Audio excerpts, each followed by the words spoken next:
島さん。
Thank you to our wonderful Sunshine Orchestra.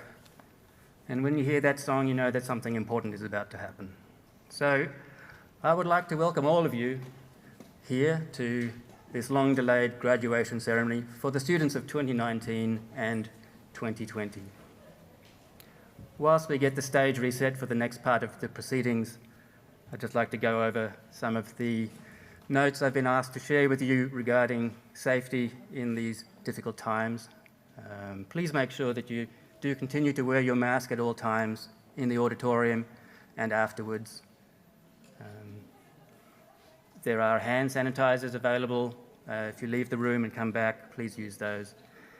You may use your telephone to take photos, but please refrain from talking on the phone and switch to manner mode. Thank you. Well, good afternoon, everybody who's here. I'd like to welcome our distinguished guests, our board members, our OIST staff and students, and the wider OIST community. To many of you, it's good morning or good evening, depending on where you may be. And you can see that many of them have zoomed in to join with us and be with us here today. So think of those people who are not able to travel to be with us today in these most curious of times. An award ceremony, such as this graduation ceremony, is an important formal procedure for the university, and as such, it marks one of the few occasions when we have the standing academic procession from the members of faculty. So the members of faculty will come in and take their place in the front of the audience, and they will be followed after some due deliberation by the graduating groups of students. So I'd like to ask you now to please stand with me. Please all rise for the academic procession.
You may be seated.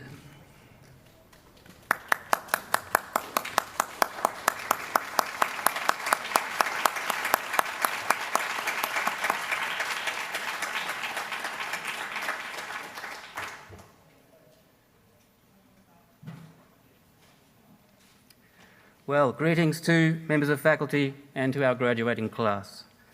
To start things off this afternoon, I would like to call on the President, Peter Groos, to give some opening remarks.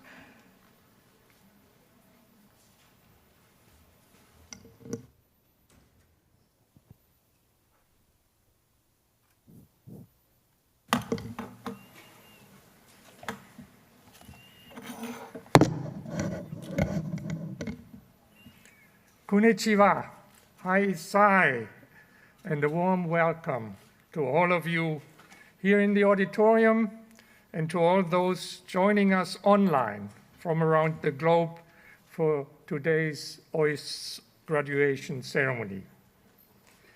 A special welcome goes to our honored guests, Mr. Yoshimi Teruya, Vice Governor of Okinawa Prefecture. He will read the governor's message.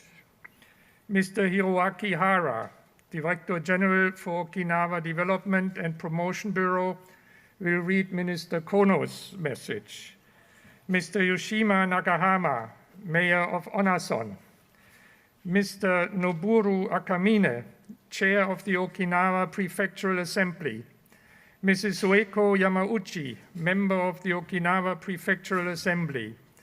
Mr. Kaoru Matayoshi, Chair of the Okinawa Village Assembly. Commander Masahiro Ichio of the 11th Regional Coast Guard Headquarters and Lieutenant Colonel Kazuya Shirahata of the Japan Air Self-Defense Force in Onna Subbase, literally our neighbor. Welcome also to the Board of Governors and the Board of Councillors. And of course, welcome to our graduate students and their families, friends and colleagues. We are pleased that you can join us today. Today is a very proud moment for the OIST community. We are here to celebrate the accomplishments of our graduates from 2 academic years, 2019 and 2020.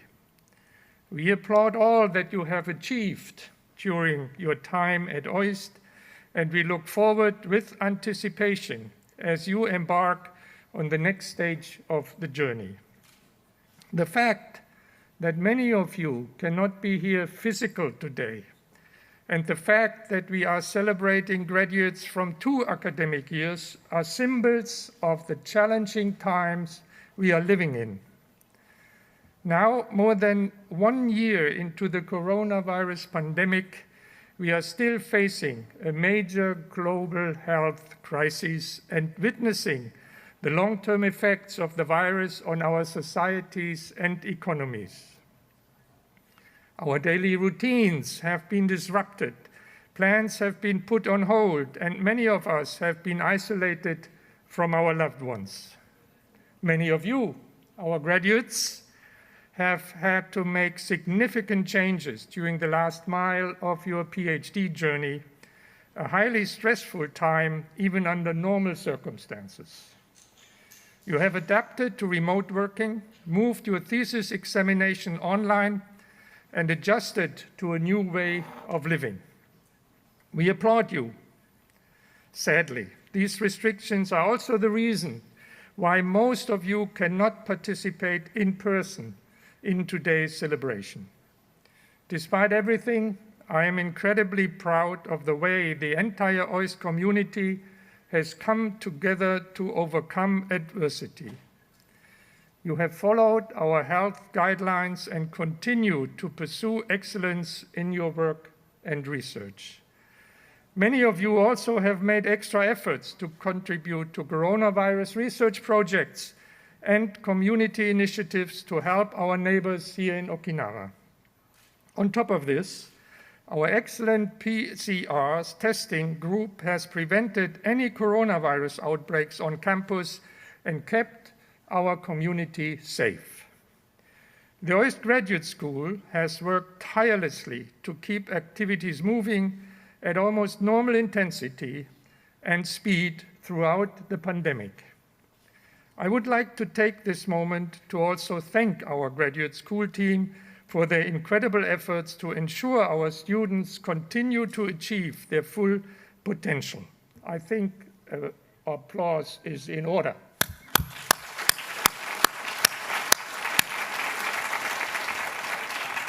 In these testing times, it is even more important that we take a moment to pause and celebrate. Graduates, your graduation marks both the start of a new journey and the end of an important area in your life. After an incredibly challenging final year, many of you may be feeling anxious about stepping out into the world at this time of uncertainty. Others of you are already abroad and starting a new phase of your lives. But today, I am here to reassure you that adversity can create new opportunities. At this moment of crisis, when COVID-19 has disrupted usual policies and social norms, sometimes even political norms, we have a unique chance to rethink, reevaluate, and reimagine a new set of ideals. We have the opportunity to examine the kind of society we have become, to reassert our values and our goals, and to redesign the institutions and expectations that will shape our lives in our future. The pandemic has highlighted many inequalities and shortcomings in today's world.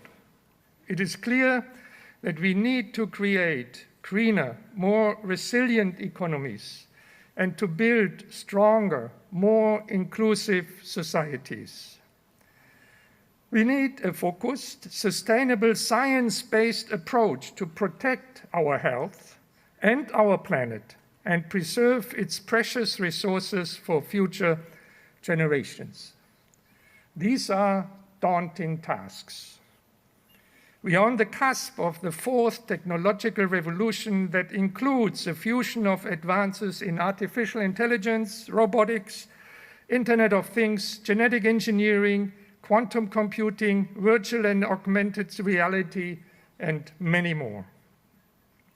As a result of this tsunami of technologies, the fourth industrial revolution is paving the way for transformative changes in the way we live and radically disrupting every business sector. As Klaus Schwab, the founder of the World Economic Forum, put it so well, the changes are so profound that from the perspective of human history, there has never been a time of greater promise or potential peril. All of us, and especially you graduates, right in the center of this change, must be proactive in shaping this technology and its disruption. It requires global cooperation and a shared view of how technology is reshaping our economic, social, cultural, and individual lives. We need to establish guardrails that keep the innovations of the fourth industrial revolution on track to benefit of all humanity. It will require leadership and commitment from your generation. This is both a great challenge and a great opportunity. As OIST graduates, this pioneering attitude is already deeply ingrained in your DNA. When OIST was founded just under 10 years ago, it was a bold venture to disrupt the norm and establish a new model for the future of education in Japan. Now, almost 10 years later, we have a growing reputation for high-quality research and education, and we attract outstanding students, researchers, and administrators from around the world. One hallmark of OIST's success during our first decade is the length of time it takes our students to graduate. Today, the average time to graduation at OIST is 5.6 years. This figure is comparable to other world-class graduate universities that provide full financial support to students and far shorter than many other universities in the US and Europe. This achievement is a testament to the quality of our students, faculty, resources, and infrastructure, as well as the academic and wellness support provided by the university. It is also a testament of the hard work of our graduate students. You have all endured a long and difficult path to reach this point. Many long hours in the lab, countless late night studying and grueling thesis exams have brought you to this moment. On top of this, many of you have also achieved a huge amount in your lives outside of your studies, whether that be learning, for example, Japanese, playing competitive sports, volunteering in the local community, founding a new club to share your talents with other students, or raising a family. At the end of this journey, you are armed with a strong set of skills that will prepare you for a successful career and a fulfilling life. You can approach problems from an international and interdisciplinary perspective. You have built a global network of friends and colleagues who can help you to achieve your goals. And you have done all of this with a true sense of the OIST spirit.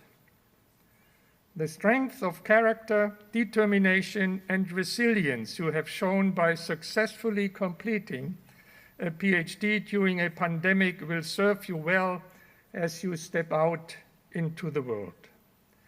And wherever you go, we very much hope that you will choose to remain part of the OIST family. While we want and need to grow, we will never become so large that we lose the bond between us. For this reason, I'm pleased to announce that we are developing an OIST Alumni and Associates network to be launched at the 10th anniversary celebration this year in November.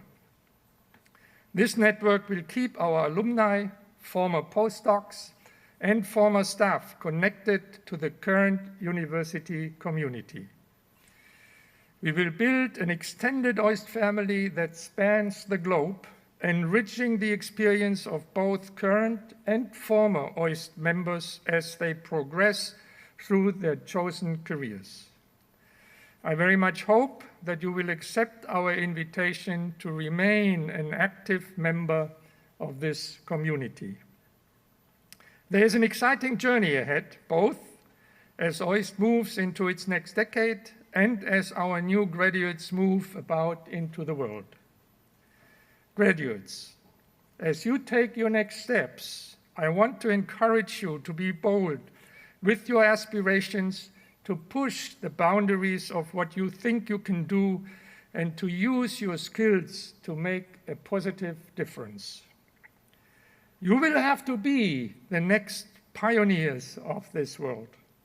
Whether you already know what you want to do or whether you are still searching for your way to make a better impact, I hope you will use your talents to change the world for the better. I feel confident about your future simply knowing that you, OIST graduates, will be a part of it. I will leave you at the end with a thought from the great American author Ralph Waldo Emerson, who said, "Do not follow where the path may lead. Go instead where there is no path and leave a trail." Thank you very much.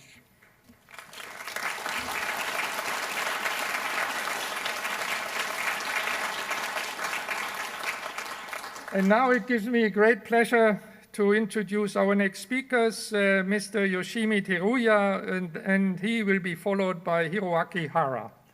Please, Mr. Teruya.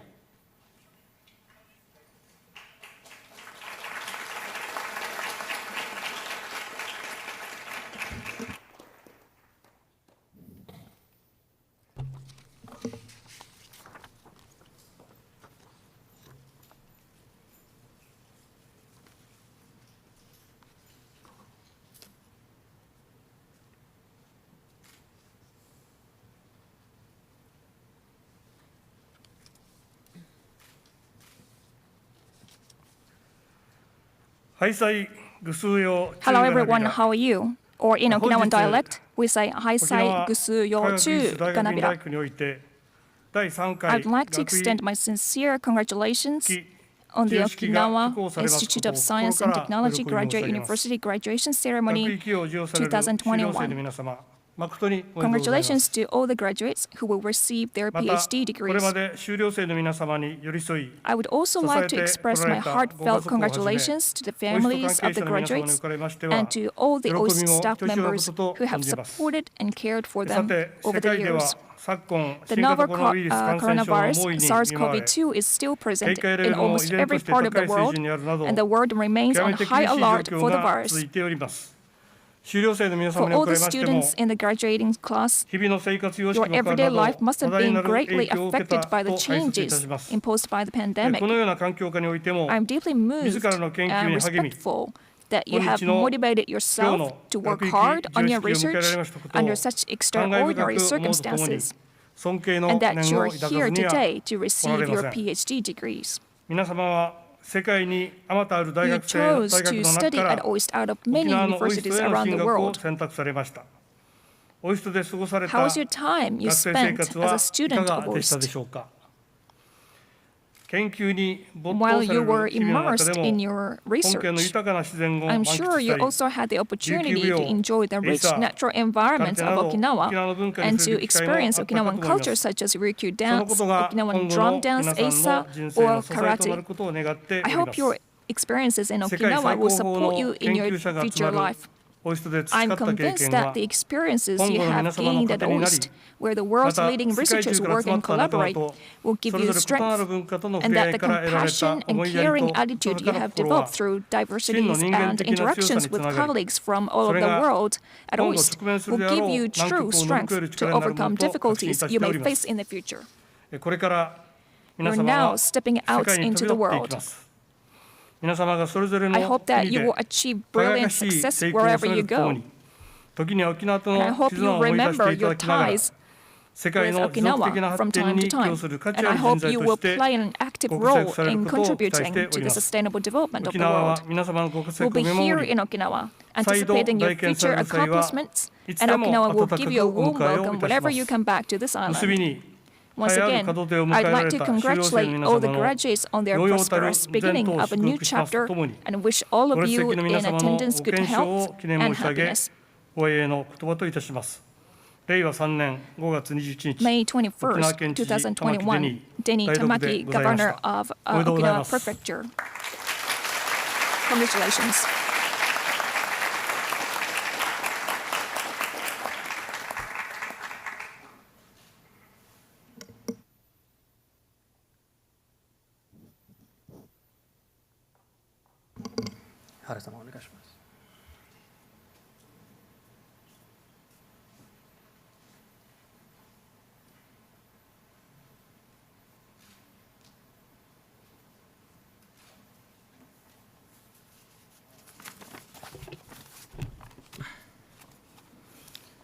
挨拶第3回沖縄科学技術大学院大学学位記授与式の開催にあたりご挨拶申し上げます。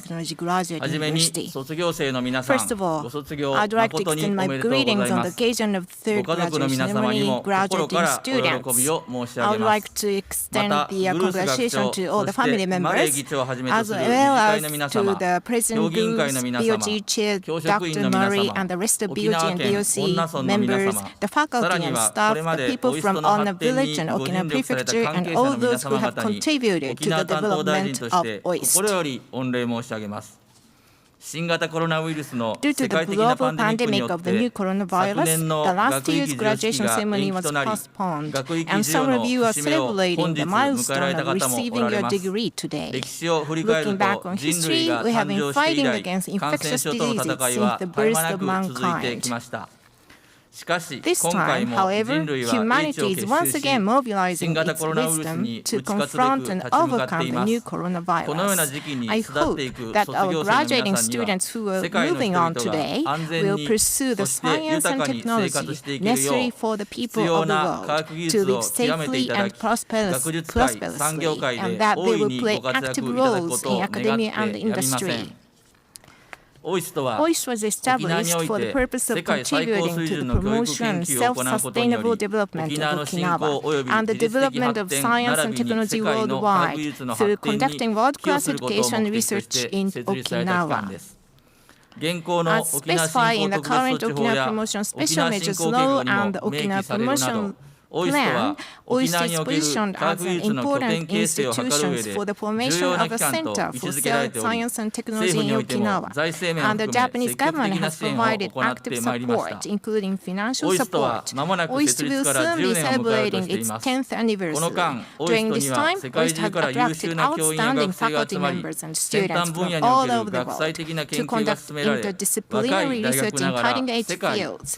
And despite being a young university, it has grown to become a leader in academia in Japan and around the world. In addition, OIST has been making steady progress in industry-academia collaborations, such as the creation of venture corporations and joint research with companies utilizing the research results of OIST. Under the leadership of President Gruss, I hope that OIST will continue its efforts to realize world-class education and research in science and technology to create an innovation ecosystem in Okinawa and to achieve its intended goals. The future development of OIST depends on the success of its graduates, and the reputation of OIST will be enhanced when talented individuals leave OIST and return to society with what they have learned at OIST.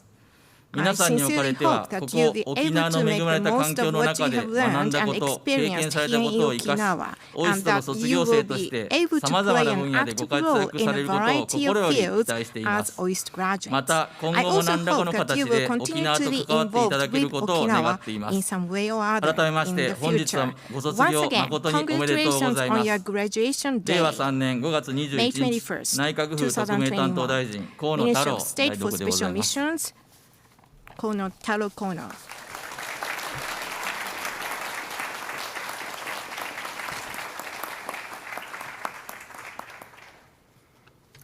Thank you very much for those kind remarks. Hirasama.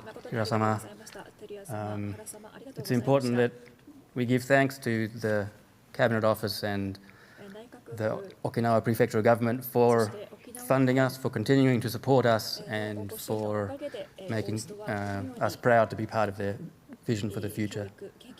So, an important part of a graduation ceremony is the commencement speech, and tonight, this evening, to introduce our commencement speaker, I'd like to ask the President Peter Gruss.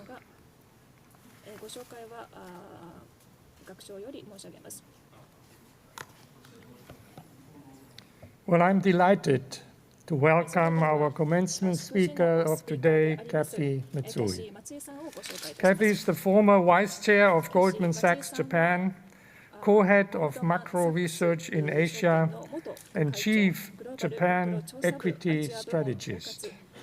She was chosen by the Wall Street Journal as one of the 10 women to watch in Asia in 2007 for her work on womenomics, the concept that the advancement of women in the workplace will bring an economic boost to Japan. In this sense and in this spirit, she recently founded a venture capital fund referred to as Empower that is focused on companies that promote diversity and sustainability. Kathy is also an adjunct professor at the University of Kyoto. She has served on numerous government committees promoting gender diversity in Japan. Please welcome with me Kathy Matsui.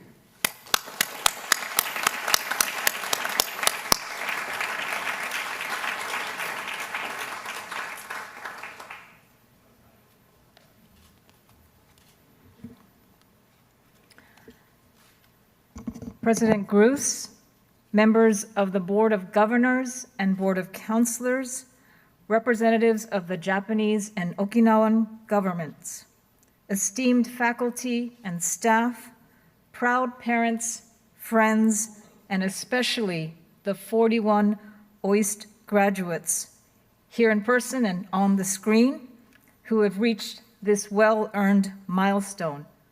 Hontou ni omedetou gozaimasu. I am so humbled to be given this opportunity to address you all on this momentous occasion. I was initially introduced to OIST by my husband, Jesper Kohl, who's sitting somewhere out there, who serves on the Board of Governors. I distinctly recall when he returned from his first visit to this idyllic campus, he couldn't stop talking. And now I know why. This is paradise. Dr. Gruss, when can I apply for your PhD program? But then again, surrounded by these turquoise beaches and tropical breezes, I know I wouldn't get any work done.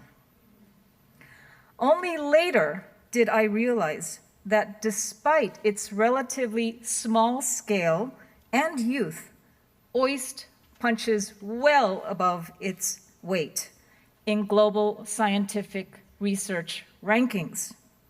#1 in Japan and #9 in the world according to the Nature Index.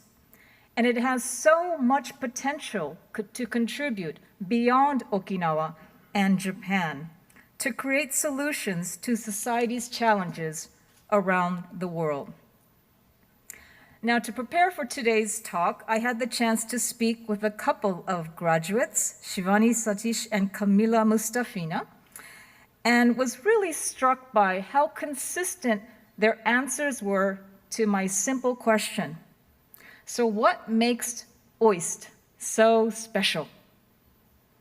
#1, the faculty. The caliber of OIST faculty is world-class, yet they are more accessible than at other institutions. #2, OIST is blessed with state-of-the-art resources and infrastructure. For instance, lab equipment such as DNA sequencing machines is top class and easily accessible. Quote, "My peers at other institutions are so envious that I have access to such equipment at any time." Third, interdisciplinary. The cross-disciplinary nature of OIST's approach to research is so unique and lends itself to a high degree of collaboration. Fourth, good things come in small packages. The benefit of OIST's compact scale is the depth and intimacy of relationships students are able to build with their peers and their professors. The students also commented that they've learned just as much from each other as they have from their professors. Fifth, local community engagement. Frankly, many academic institutions around the world operate as ivory towers. But in the case of OIST, there's a high degree of community engagement. Not just hosting the popular science fairs that attract over 5,000 visitors, but especially during COVID, students have proactively created solutions for the local community. For instance, Sebastien Lapointe and Sandrine Burriel and their team produced a disinfecting gel to supply to healthcare facilities across Okinawa. And #6, life after OIST. OIST supports students beyond their doctoral degrees. For instance, one of the graduates is participating in an OIST postdoc fellowship that will enable her to help commercialize her research in future. But what exactly is OIST's secret sauce? It is, in my view, diversity. One of OIST's 8 core values, namely the diversity of its community. Particularly in Japan's context, the fact that there are 45 countries represented by the student body and 60 countries represented by the faculty, administration, and staff makes OIST a category of one in the nation's tertiary education system. One student commented, Not only did I learn how to conduct research with different types of people from very different backgrounds than my own, but I also learned how to live with people who are different from me, respect their points of view, and I'm now confident that I can live anywhere, dive into any situation, and be comfortable. Now, for somebody whose life work has been advocating the critical importance of diversity in promoting growth, I strongly believe this is where the magic of problem solving, innovation, and growth happens. And just to be clear, when I say diversity, I'm not just talking about gender. It includes age, ethnicity, economic, religious, in other words, cognitive diversity. 日本語で考え方の多様性. So, let me now tell you a little bit about my own background, if I may. I am the daughter of Japanese immigrants from Nara-ken to California. And like many immigrants to the United States after World War II, my parents left Japan to seek greater economic opportunities abroad. And since my father was a small-scale flower grower, his dream was to create a large-scale flower nursery in America, something impossible to do in his family's tiny plot of land in Nara. So I grew up in a small rural town called Salinas, California. And although I grew up making mochi every New Year's, and my mother is a longtime urasenkei tea ceremony sensei, I frankly had little interest in pursuing Japan-related studies or a career related to Japan when I was young. However, as serendipity would have it, I received a Rotary scholarship to study in Japan after university, very unexpected. And for the first time in my life, I came to Japan, and I was immersed in the country of my ancestry and my roots. And after graduate school in the US, I decided to return to Japan. I'll explain why later, and began my career as an equity strategist researching Japan's economy and stock market in 1990. Now, looking back, 1990 was probably the worst time one could start a career in Japanese finance. Shortly before I began, Japan was riding high on an asset bubble of historic proportions. For instance, at the time, the value of the grounds, the property of the Imperial Palace in Tokyo, was reportedly worth more than my entire home state of California. People told me then, I really remember, people told me then, the bubble, Matsui-san, would continue forever. Asset prices would continue going up until one day, Japan discovered something called gravity. During my first year on this new job, the Japanese stock market collapsed 40%. And in subsequent years, the economy fell into a deep slump, weighed down by the so-called 3 Ds: debt, deflation, and demographics. Now, of particular concern to me was the bleak demographic outlook, where the government itself was projecting that the workforce population would shrink by as much as 40% by the year 2055. That's huge. Now, not surprisingly, many of my clients, including institutional investors around the world, kept asking me this question. Kathy, why on earth should we invest in Japan? Where is the growth going to come from? So that was what I was grappling with in my professional life, okay?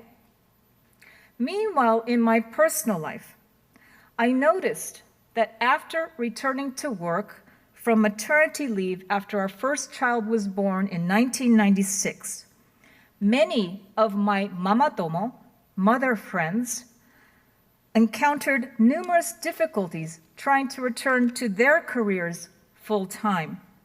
So many decided to off-ramp and quit their careers altogether. Now, at the time, only 56%, so just over half, of all Japanese working women worked outside the home, which used to be one of the lowest ratios in the developed world.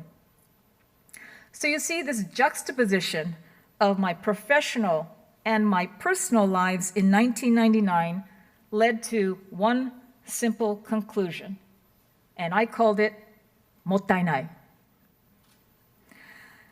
In other words, I was surrounded by a sea of untapped female talent, yet I knew that Japan could not afford to leave half its population underutilized. It was like trying to run a marathon on one leg. And that's what spurred me to build an economic case for raising the female labor participation rate, and that could boost economic growth. Hence, the birth of Womenomics. Now, to tell you the truth, another reason I picked this topic at the time was because then, and frankly, during my entire 30-year career as a strategist, I was the only female strategist in the market. And given that I had what I call 3 strikes against me versus my Japanese male competitors, in other words, foreign, female, and young, I knew I had to write differentiated research in order to get noticed. Now, at the time, I naively thought that Womenomics was rather obvious, atarimae. However, I was wrong. I encountered many skeptics. Matsui-san, if all the Japanese women work outside the home, isn't that going to lower Japan's already very low birth rate? Which is actually, by the way, ladies and gentlemen, false, but that was the view. Or the classic TIJ, anyone knows TIJ? This is Japan.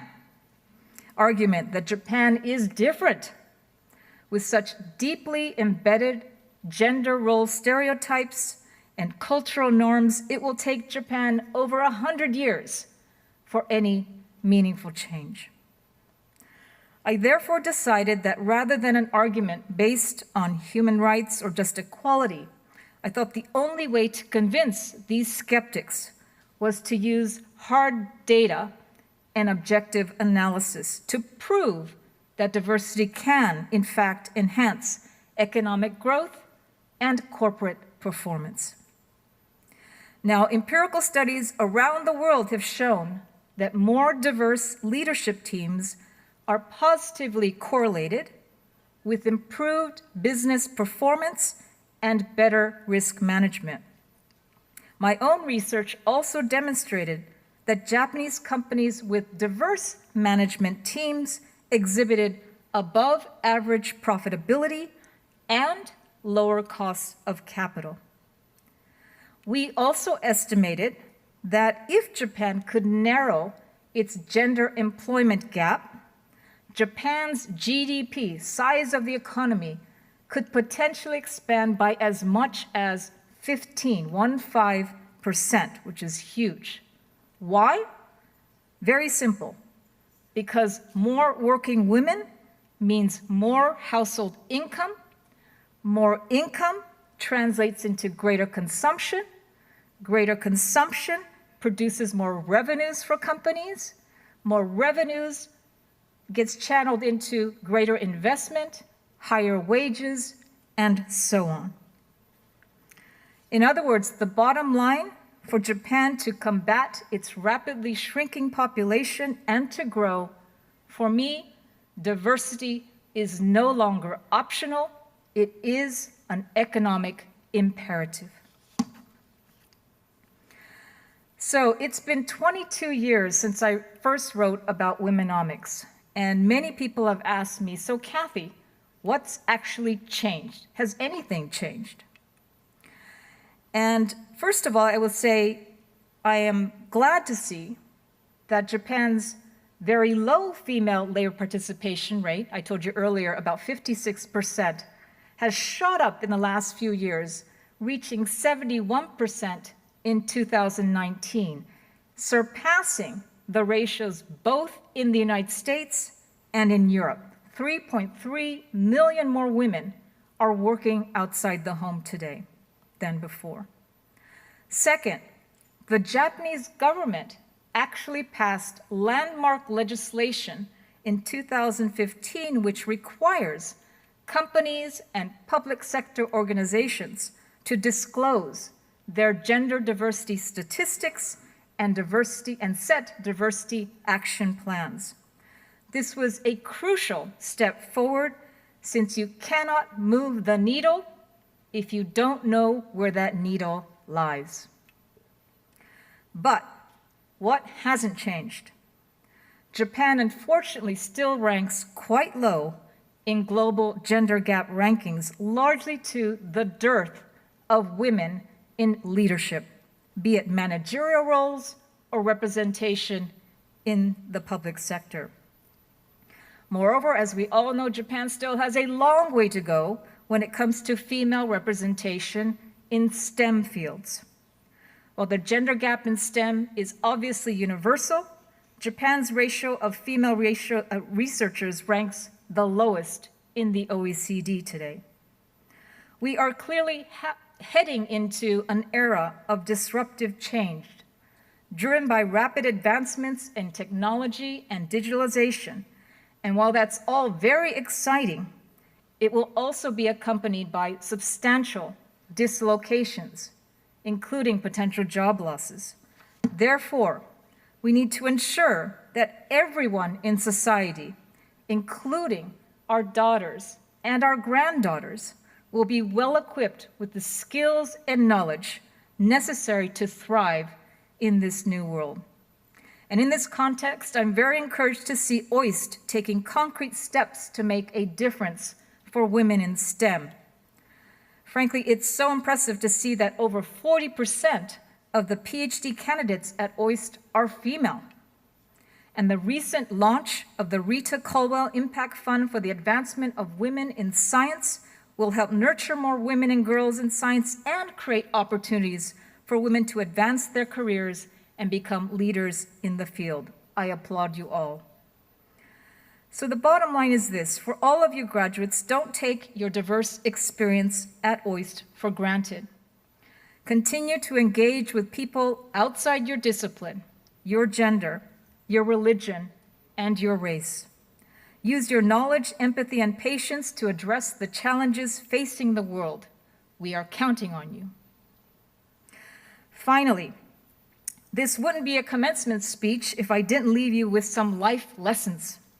So as some of you reminisce about your final days in the campus village, let me share some of mine. First of all, each of you has attained a level of academic achievement that is reserved for only the top echelon of academicians. And most of you know exactly what you'll be doing next. However, I encourage you all to keep an open mind and heart. Way back when I was in university, I was determined that I would join the US Foreign Service. I was in university, I got an internship with the US State Department, I studied abroad here in Japan for 2 years, I went to graduate school to study international relations, all with the singular goal of working in an embassy someday. Then, during my graduate school summer internship in Tokyo, I met and fell in love with my husband, Jesper, causing me to abandon all of my plans and move to Japan in order to be with him. I had no job, but I had love. So I simply followed my heart, and that was the best decision I ever made. Second, as you all step out into the big world, I guarantee you will make many mistakes, stumble and fall, and think that life is totally unfair. When I was 36, I had just been promoted to become the first female partner at Goldman Sachs Japan. I became the top-ranked Japanese equity strategist and had just given birth to our second child. Simply put, I was on top of the world. Nothing could go wrong, which is precisely when everything went wrong. I was suddenly diagnosed with cancer and had to put everything on hold for 8 months of treatment. During this time, one of my colleagues gave me a great piece of advice. She said, build your own personal BOD, board of directors. These are people who you can trust for honest, straightforward feedback, including telling you things you don't necessarily want to hear. My personal BOD is composed of a diverse group of my best friend in high school, my college roommate, my work mentor, my husband, and friends who are far more experienced at motherhood and parenting than me. These friends have holistic views about me, know my strengths and weaknesses, and I respect and value their guidance whenever I hit a roadblock in life. And believe me, I've hit many.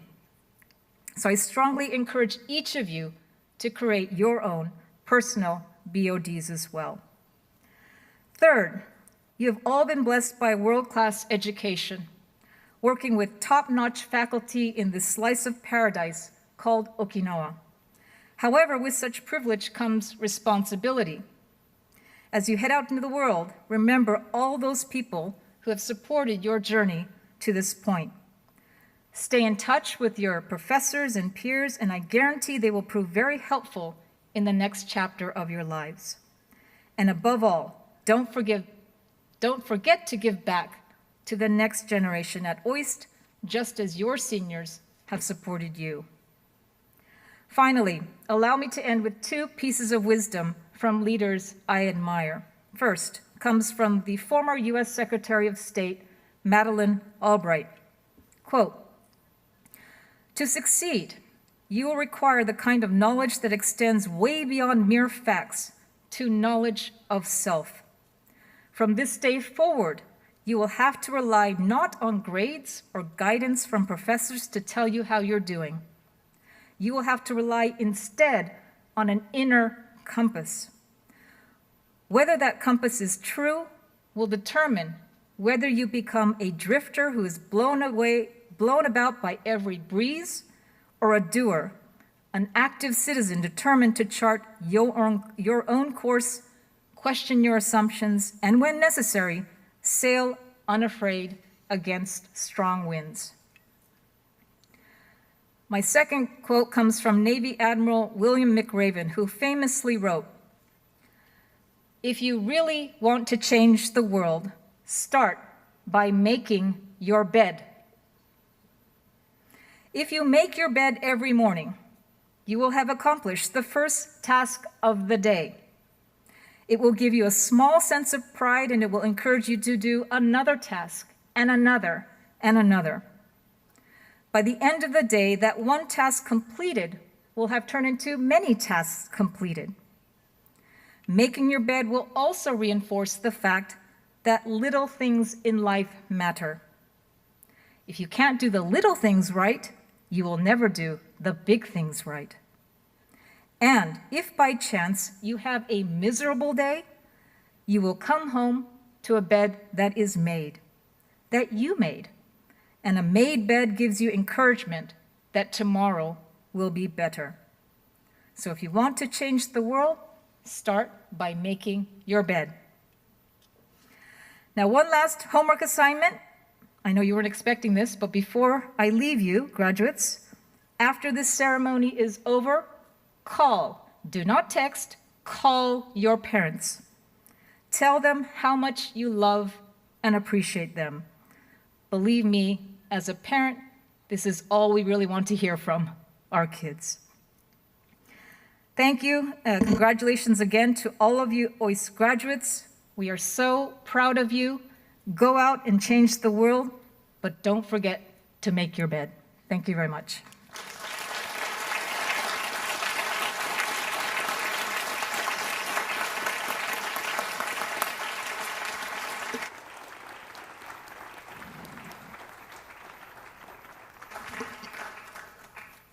Well, thank you for those wise words, Kathy Matsui.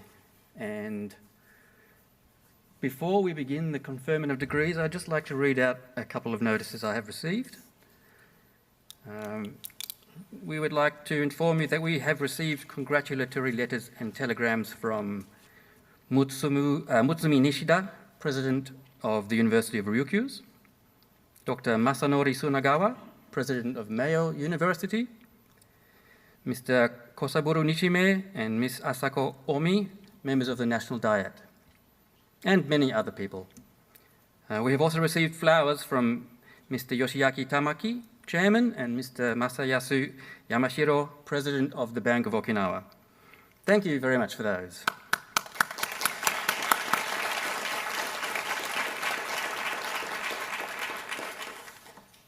And now it gives me great pleasure to announce the start of the conferment of degrees. This is really the key part of the evening for all of our graduates here. And before we begin, I'd just like to mention a few points. One is that because we have so many faculty and students who cannot be here, if the faculty member is available when the student is not, then the faculty member will receive the degree on behalf of the student. And if neither the faculty member nor the student can be here, then the dean will receive the degree on behalf of the missing student. The degrees will, of course, be transmitted to those students who are looking on from the screen over there. Hi, guys, as soon as possible. And we hope you'll be able to come and see us again later in the future graduation ceremonies to take part in wearing the hoods. Now, the hoods, of course, are given only to PhD graduates of the university. The red obi turned into the lining of the hood, the hood border, is for the PhD graduates. The officers of the university have a similar obi that's been woven onto their hoods to indicate their position as officers, that's president or deans of the university. Only the hoods will be given to those present, of course. That makes life a little easier for us backstage. So without further ado, I'd like to introduce the Dean of the Graduate School, Ulf Skoglund, to launch the conferment of degrees. Thank you, Ulf. Thank you, all of you. You have already heard several wonderful words from our president and also from Kathy Matsui.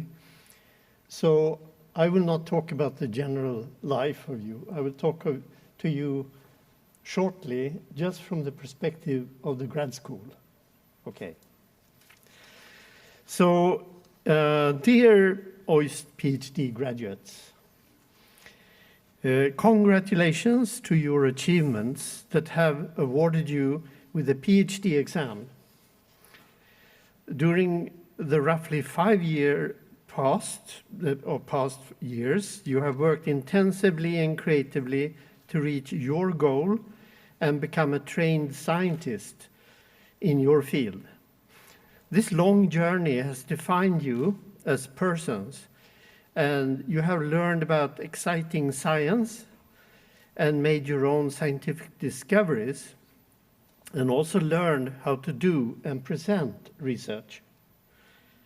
So we at OIST Graduate School, we in this beautiful Okinawa are very proud to have had you as our students, And we hope that you will have a very interesting and fulfilling future career.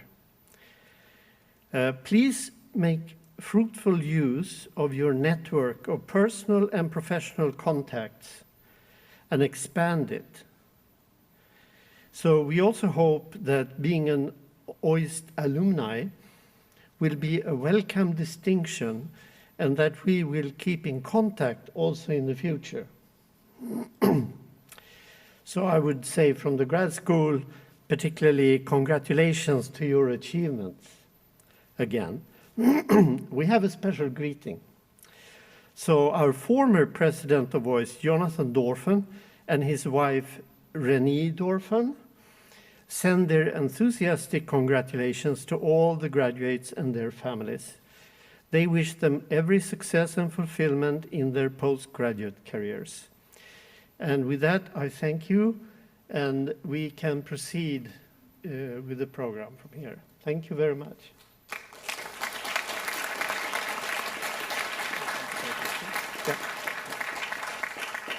I'd like to call the President and the Dean to the stage to participate and officiate in presentation of degrees and hoods.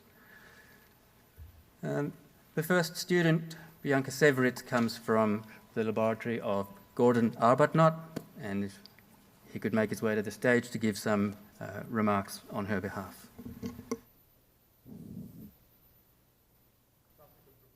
Subsequent professors should follow as they see their name appear. So how do I spend a minute telling you about someone who has been part of my life for 5 years?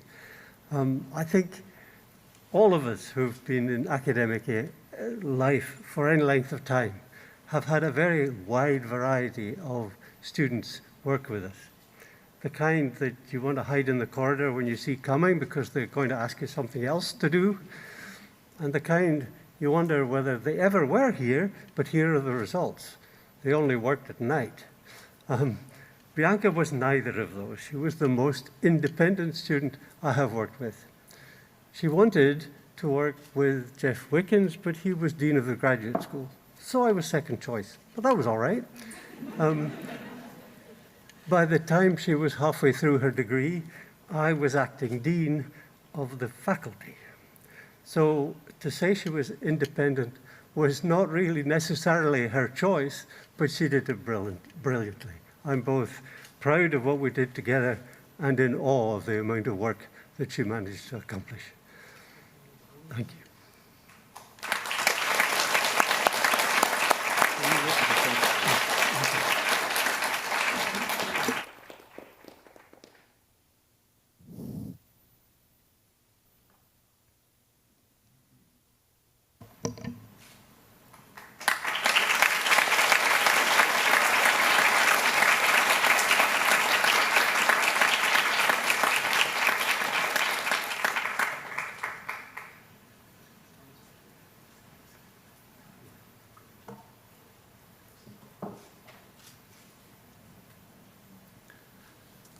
So this is 4 people. I'm going to do this in alphabetical order. I'm going to do them all initially, and then we go and award the certificates.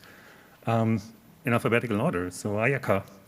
When Ayaka came to us, she actually had a plan. She knew exactly what her PhD would look like, what work she would do, where she would do a postdoc, and how this would all play out in the 5-year time frame. Now that it's 5 years later, she has literally worked on none of these initial things she wanted to work on. She explored a large number of opportunities for postdoc, and she's still developing and carrying out new ideas for the work with our group. Don't get me wrong, Ayaka, your plan was excellent, but the fact that you managed to completely fail at it while coming up and constantly enhancing an even better one makes me proud to have seen you develop into a fully fledged and well-rounded researcher. I hope you will stay focused, unpredictable, and successful in everything you do in the future.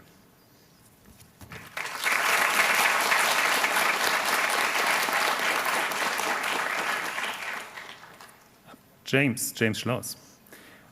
Even though James left us more than a year ago, he's actually still present every day in our group. We have a small poster up in the office with his face on, and below it says, "Heart and soul in every line of code." I think it's fair to say that even though James did some really nice physics during his PhD, what really motivated him was to apply the general principle of the scientific method in order to create knowledge, physics or otherwise. James, I'm happy to see that you've taken your love for science and your conviction and integrity and decided to make the center point of your current endeavor into new and uncharted territory beyond academia. Hashtag LeosOS.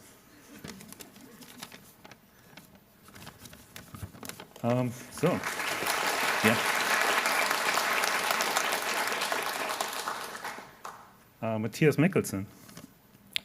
Every now and then a student comes along who has the ability to take a risky project with an uncertain outcome, which is highly technically difficult and not intuitive at all, and then takes it all the way to really nice insights while developing an incredible complex code machinery on the side, and all of this mostly by themselves, because, to quote Mathias, if I don't know the answer, I cannot sleep.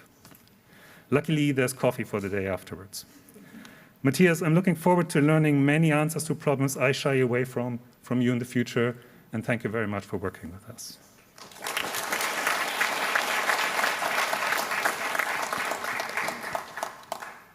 Finally, Sahar Hijazi. While the moment of inertia can be a good thing to make headway, Sahar has been the example that the opposite is true as well. During her career, she has done experimental work, published on theory problems in nano-optics, and most recently solved a fundamental problem in superfluidity, which opens the door for completely new situations to be studied. Even though she will leave us next week to work with the outstanding groups on superfluids in Japan, she already has her sights set on the next topics she wants to tackle and contribute to quantum information. Sahar, only selectively listening to my advice on what to do has worked out fantastically well for you, and I hope that you will continue to follow your own heart at any point in the future. Thank you.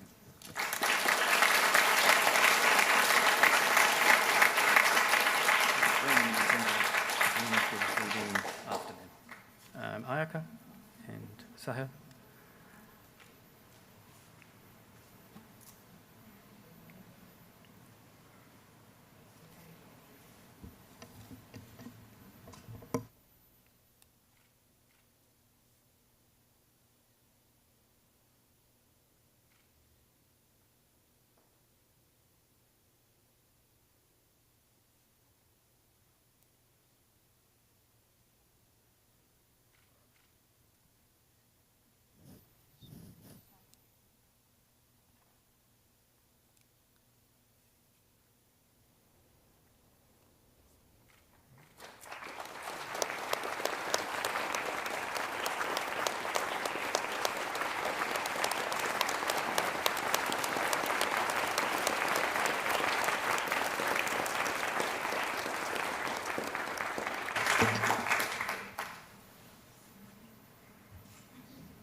Sorry, as you can imagine, none of us were really sure how that was going to work, but thank you for bearing with us. The degrees that can't be claimed are taken back by the grad school staff. Next student by Professor Chakraborty. My name is Pinaki Chakraborty. I was Lin Li's PhD advisor. For me, having Lin in my group was a tremendous stroke of luck. Not only is he very talented and industrious, but crucially, he's unafraid of adventures. And adventures we certainly had in abundance. Lin worked on how typhoons evolve after landfall, a subject about which I knew little, but had a hunch that there might be something interesting lurking there. I should add a crucial fact. Most typhoon experts thought that this problem was fully solved decades ago. Nothing new to learn here. That emphatically is not the case, showed Lin. He identified a key missing element in our current understanding: the role of moisture stored in a landfalling typhoon. This insight turned the landfall problem on its head, from a non-thermodynamic and kind of boring problem into one where thermodynamics ushers in a host of surprising effects. This work has opened up new and exciting avenues for future research, and this is research with direct and immense impact, for we humans face the wrath of typhoons when they hit land. Working with Lin was a delight and an immense honor. I heartily congratulate him on his superb doctoral research And with great excitement, I look forward to see the new adventures he'll embark on and the discoveries that will follow. Thank you.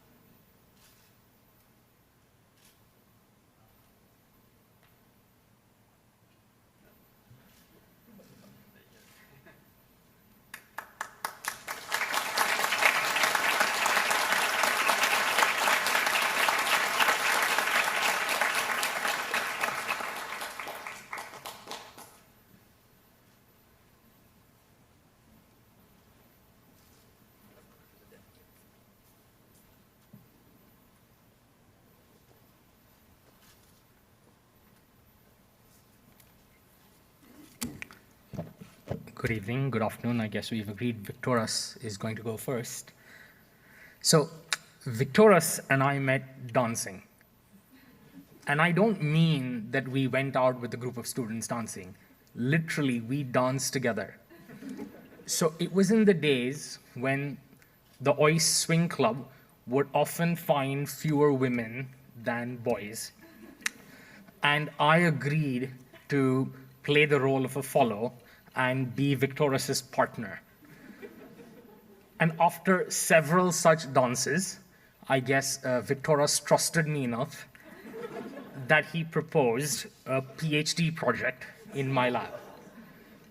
It was several years after that that Viktoras indeed achieved his vision to develop a new instrumentation to image live neuronal activity in C. elegans worms.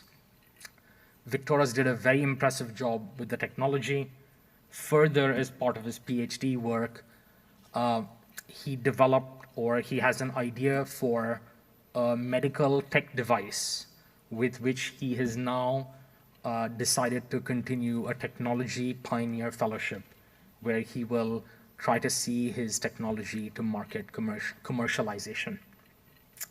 Viktoras, starting from that one dance several years ago, you are now going to start a new adventure in medical technology startups. From all of us at FSU, the Dani unit, I wish you luck in the future, and thank you for being such a wonderful partner on this island that we work on.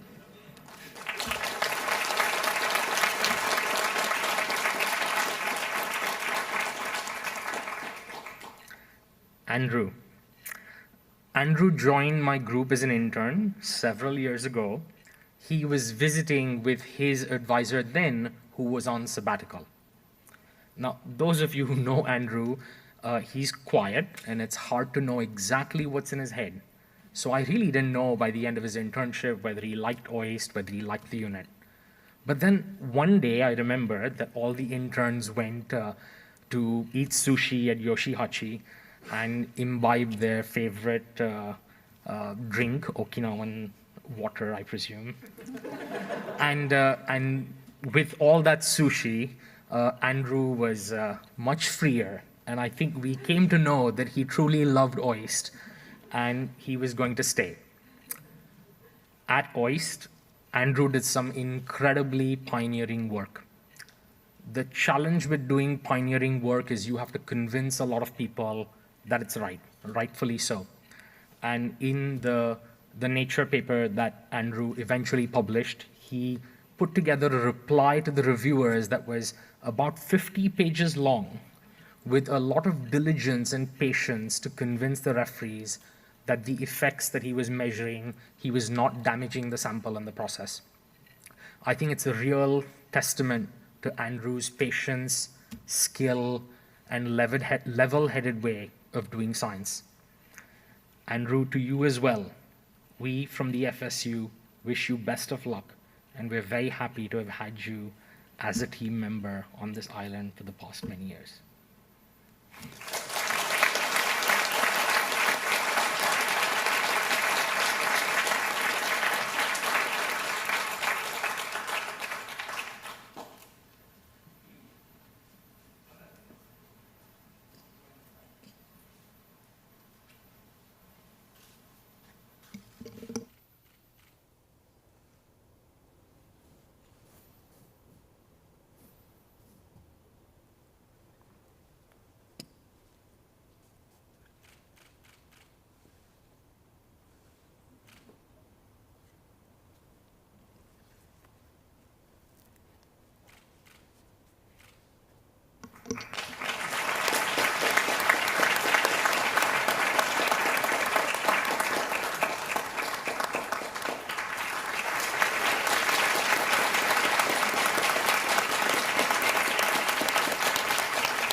Okay, yeah, so it's a great pleasure for me to introduce 4 students from our lab who just finished their PhDs.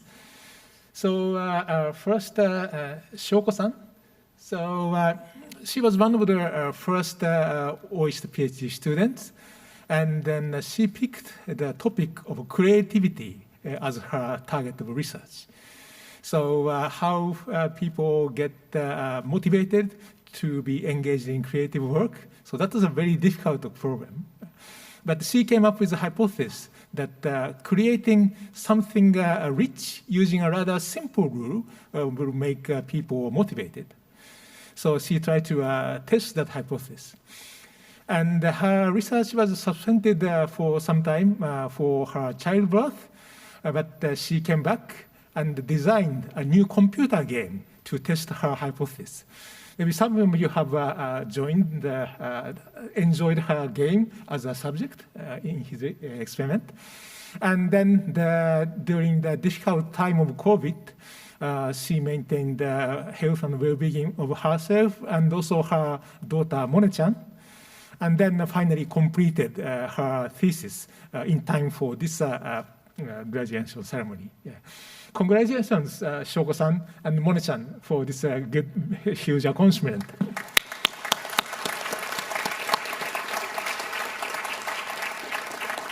And then Farzana. So she was from a computer science background, and then by joining our lab and then see the robots in our lab evolving different behaviors, and our robots also do some mating. Mating in robots means copying the parameters across robots for improvement of the behavior. And then she became interested in using such a framework for understanding interesting and enigmatic features in life. For example, how animals develop different mating strategies, right? Like a dominant male and a sneaker male. And then she created a computer program to simulate the eating and the mating and growth and death. And then in her simulated world, she demonstrates that the different mating strategies, like dominant and the sneakers, and also egg-investing female and then less investing females, those diversity can spontaneously emerge. So I'm very proud of this highly original work that Farzana accomplished. Congratulations, Farzana.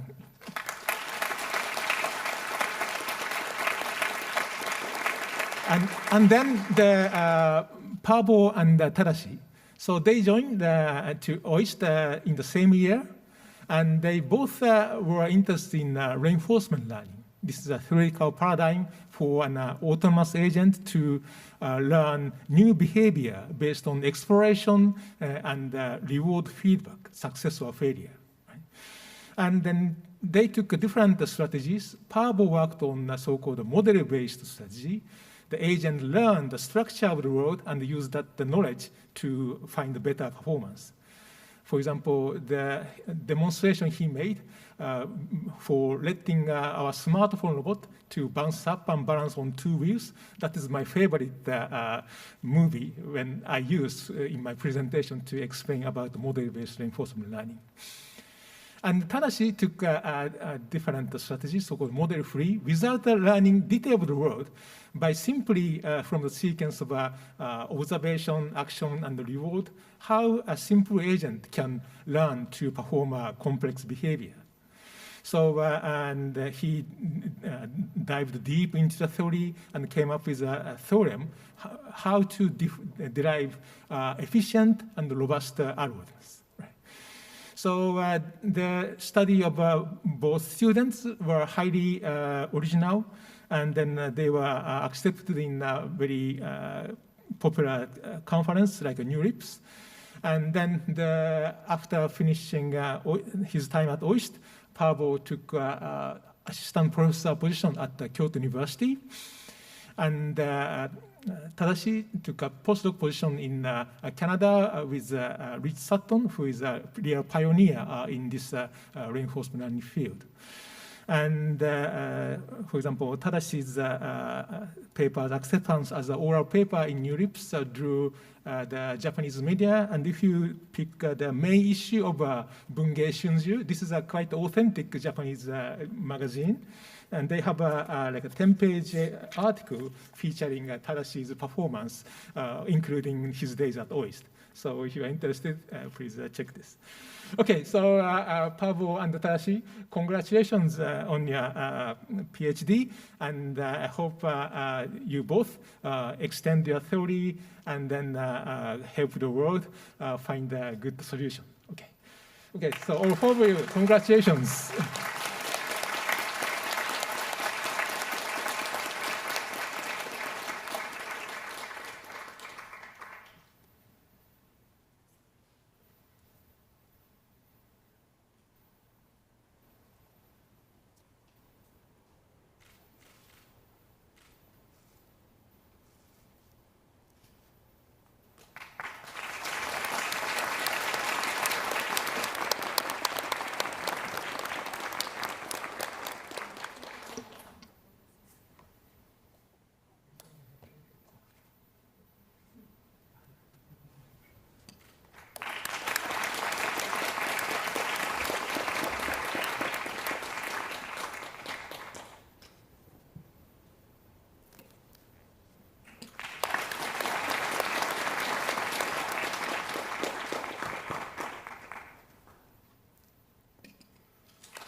Hello.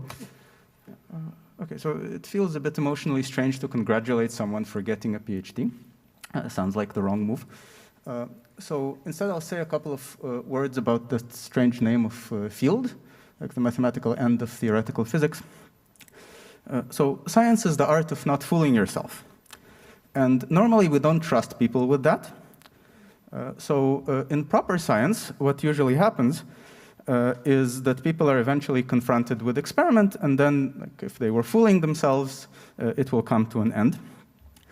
And where we don't have experiments, we usually call that mathematics. And there we constrain ourselves by a very rigid discipline of thought, where nothing less than perfect clarity and perfect rigor is acceptable, so that, once again, we do not trust the individuals involved. Whereas in our sort of field, it is, so on one hand, we don't have experiments to slap us in the face, and on the other hand, to have any hope of success, we cannot bind ourselves under the intense thought discipline of the mathematicians, and instead we do allow ourselves to think more freely in the style of theoretical physicists. And then the onus really is on us, on our personal and communal integrity, to make some kind of sense. So I would like to thank Adi, basically, for teaching me some lessons about not fooling myself, and I hope that we did not do too badly. So congratulations.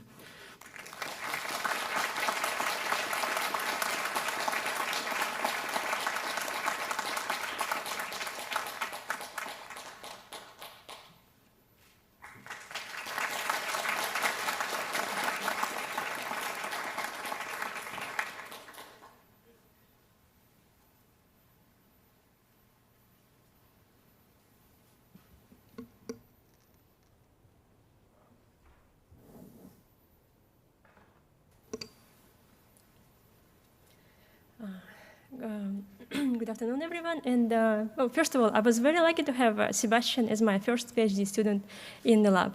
And first, I met him as a master's student at the conference in Ottawa, and I was very impressed by his knowledge of X-ray crystallography. He joined us in 2015 as the first student, and he really set up a good example for all the future student generations in the lab. Sebastian was a really amazing student. I was especially impressed by his scientific curiosity and enthusiasm. And he really wanted to learn many new skills. So essentially, Sebastian used almost every available technique to us in the lab. And it's a really unique experience for a PhD student. And he started a new project, of course, that resulted in several very nice, very deep publications. But you can also find Sebastian's name on several other papers coming from my group. And the reason is that Sebastian was a really great colleague and a good team player. So he helped everyone in the group. So he helped us to build a very strong unit at OIST. And just as it wasn't enough for Sebastian, in the last year of his PhD, Sebastian became really famous to us for his COVID-19 related project. So you know him as a chemist from OIST, making a hand sanitizing gel, providing for OIST and also for several local hospitals. So you could actually see the bottles of his gels in the hospital. So it was really amazing. And it's been my great pleasure to work with Sebastian over these 5 years. So now he's doing a great job in Germany as a postdoc.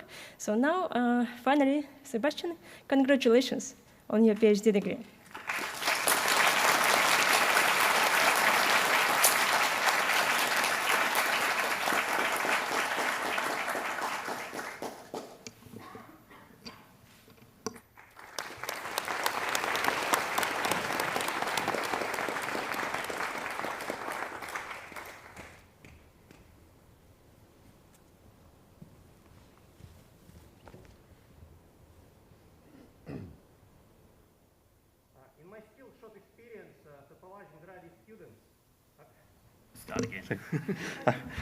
In my still short experience supervising graduate students, Jabal was really unique case. Jabal joined OIST with a degree in biology, and his intention was to study biology and neuroscience. However, gradually he became interested with physics, and not just physics, with theoretical quantum mechanics. For most of my colleagues, turning to and dealing with theoretical quantum mechanics is very difficult and sometimes impossible task. But Jabal was a special case. Jabal possesses this huge intellectual capacity that allowed him to study quantum mechanics and physics independently, with a very little help from myself, but with the help from his peers in Thomas Bush unit.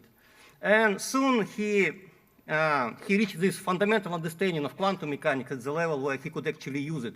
And at that time, he started working with researchers in my unit, and he started developing theoretical models to describe experiments that we are working on.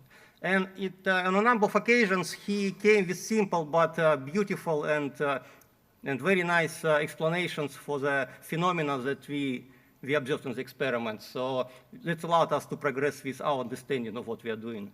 And truly, it was a really very fruitful collaboration, one of the best fruitful collaborations with the theoreticians that we had so far. And after graduating, Jabal joined a company in Tokyo, and this is where he's working now. And what he's doing, he's developing software for a quantum computer. So many of us heard about quantum computer and that it's a dream goal of many physicists, and perhaps it will change future society and future generations. But still, for most of us, quantum computer, it's a dream goal. It's something we don't really even know what it is and what it's capable of. But for Jabal, it's different. It's actually a reality. He's working with quantum computers. He's learning how to use quantum computers. So I believe Jabal is truly at the frontier of the quantum age which is coming. However, Jabal's scientific interests are extremely broad. They're well beyond quantum computers. And so personally, I am very curious to see where this curiosity will bring him in the coming years. And the only hope and wish I have for Jabal is to never regret the decision he made as a graduate student here in OIST when he decided to pursue quantum mechanics, theoretical quantum mechanics.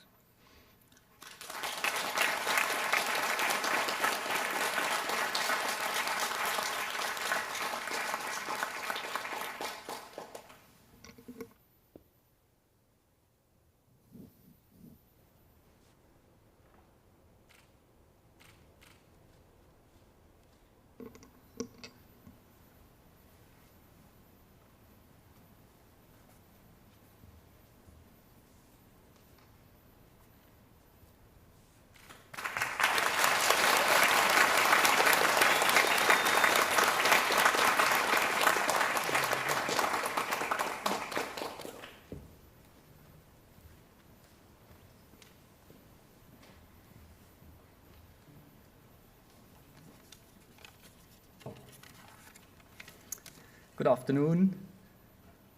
I would start with Neil, maybe. Dear Neil, voltage imaging of neuronal activity is really tough, and some people really even lose their hair of it. Well, you know this here. And you really mastered it. You overcame many, many difficulties, and without losing your hair. So you opened with your publication really a wide field of new applications for voltage-sensitive dyes, and we are now really follow up on your fundamental establishment which you started. I should also mention, of course, that your name here at OIST will always be connected to the OIST climbing wall, to the OIST photography club, and to the OIST woodshop, where you really contributed and where you really left your footprint. So with this, greetings to New Zealand and congratulations.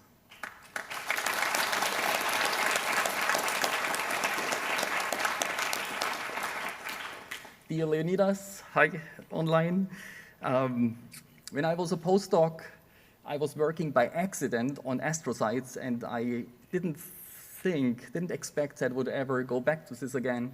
But then one day, Leonidas came to my office and said, I want to work on astrocytes. And I said, okay, if you really want to, we can do this. And so he did. And he, of course, was very persistent and very dedicated and worked very hard. And he got exciting results, which we are still working on, and we're just about to publish, hopefully, in the coming 2 weeks. And so it was a great experience to have you in the lab. And I really should say also that Leonidas has sort of this ability to talk to everyone about almost anything. And this ability is really legendary at OIST, sort of so, and as legendary as his dedication to board games and his dedication to water balloon fights. So this is, we will remember you here forever here. With this, greetings to Norway and congratulations.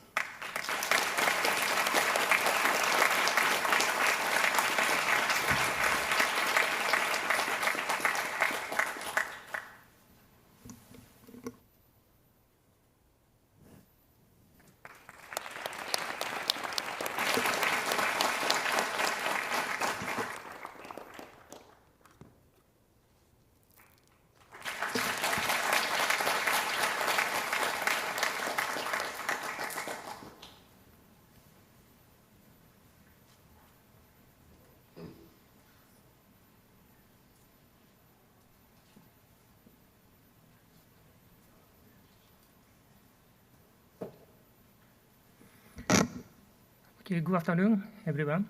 And I'm great pleasure to introduce my student, Professor Nishtha. And Nishtha is a memorial student for me because she was the first student I mentored in the OIST. And she's very bright and have the very strong motivation to promote the neuroscience, especially interest in the microglia. And in her PhD, she focused upon the microglia function and behavior, and also found the very interesting guidance mechanisms underlying the microglia colonization in the zebrafish retina. And also recently, she succeeded to define the microglial cell states using the new technique of the single-cell RNA analysis. So she obtained a lot of interesting findings, which are very exciting for me. And from these great contribution, I'm very sure that she will develop her future professional career. I'm very much looking forward to seeing her future success. Very, very should be fun in the future. And congratulations, Nishtha, on your PhD. Yeah, thank you very much.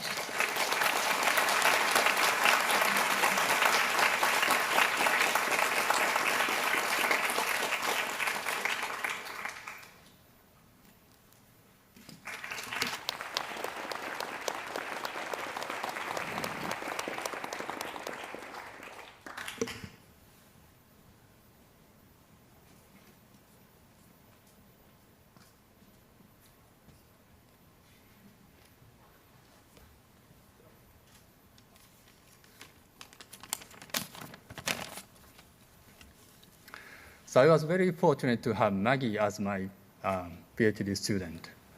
Maggie independently identified really exciting scientific questions for her thesis proposal, combining oceanography and also microbiology. And she won the JSPS Student Fellowship. She published 5 papers from her thesis work, including one featured article. She even won the prestigious postdoctoral fellowship from a Huat Hoh Oceanographic Institution. And even another publication just got accepted this morning, about 12 hours ago, by a PNAS. So she's really, really amazing.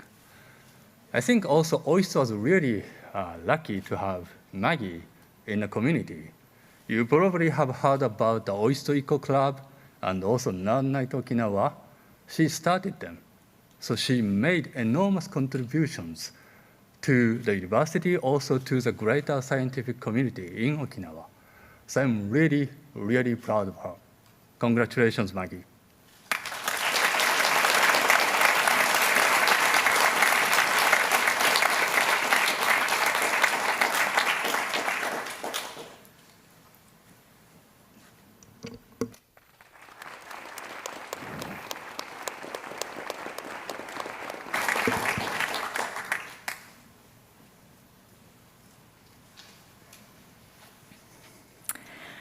So I have a variety of 5 students in front of me, and I'm going to read little poems about each of them, which I hope will indicate what they meant to me. And I see 2 of them online, one of them I can't recognize. So I'm going to do it in order of graduation. So it's not the same order as which you see here. And as you can see also, they're a beautifully diverse bunch, but also I'm a physicist. Half of them aren't, okay? So it was really interdisciplinarity through these 5 students. So I'm going to start with Thomas Niedou. Thomas, a young man from Belgique, did work in the lab so unique. With atoms and fibers and other describers, he measured a signal so weak. So congratulations to Dr. Thomas Niedou, who did great work on optical nanofibers for multiphoton processes and selective mode interactions with rubidium.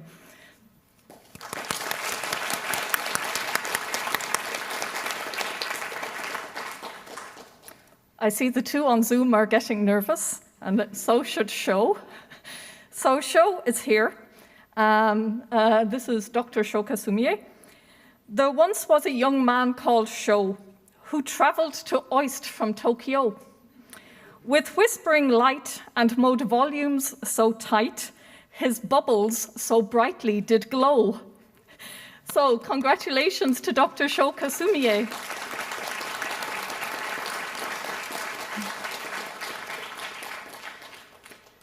Next we have Peter, Dr. Peter Mikkel, who's online, so we can see him. Peter, a man from New Z, whose beard we recall with envy. He played with some mice and built a device so neurons are seen easily. So congratulations, Dr. Simon Peter Mikkel.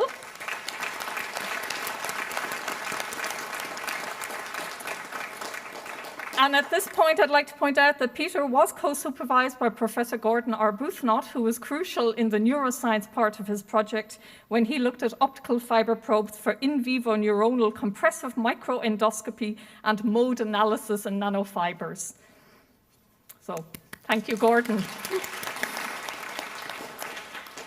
We now get to Krishna Priya, or Dr. Rajasri.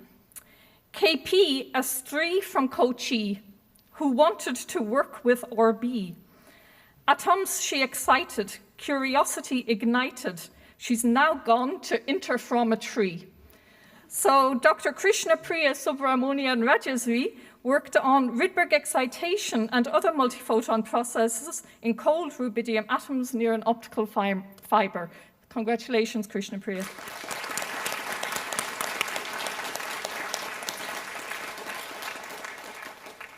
And last but not least, we have Christina Ripken, Dr. Christina Ripken. Christina, a lass with ambition, came here on a well-defined mission. The marine life she treasured is behavior she measured when threatened by plastic addition. So Dr. Christina Ripken was co-supervised by Professor Nori Sato, who helped with regards to the DNA work.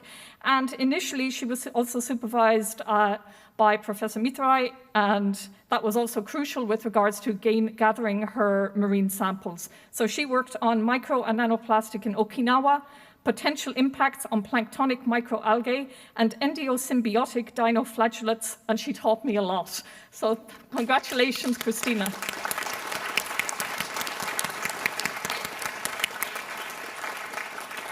And on behalf of all of those 5 students, I think the LMIQT unit is very proud. Thank you all.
It was really a pleasure supervising Collin during his PhD. He had the patience, work ethic, and analytical ability to generate high-impact results using one of the most challenging techniques in our lab, scanning tunneling microscopy.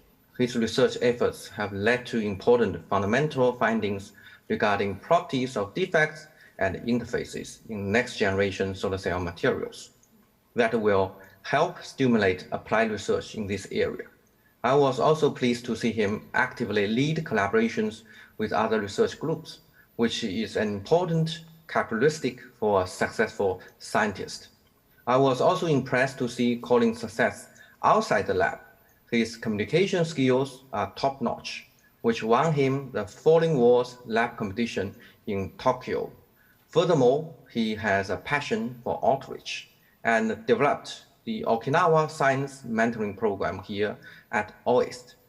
Collin is a well-rounded scientist, and I would like to take this opportunity to congratulate him on all he has accomplished during his PhD and wish him all the best for his future career.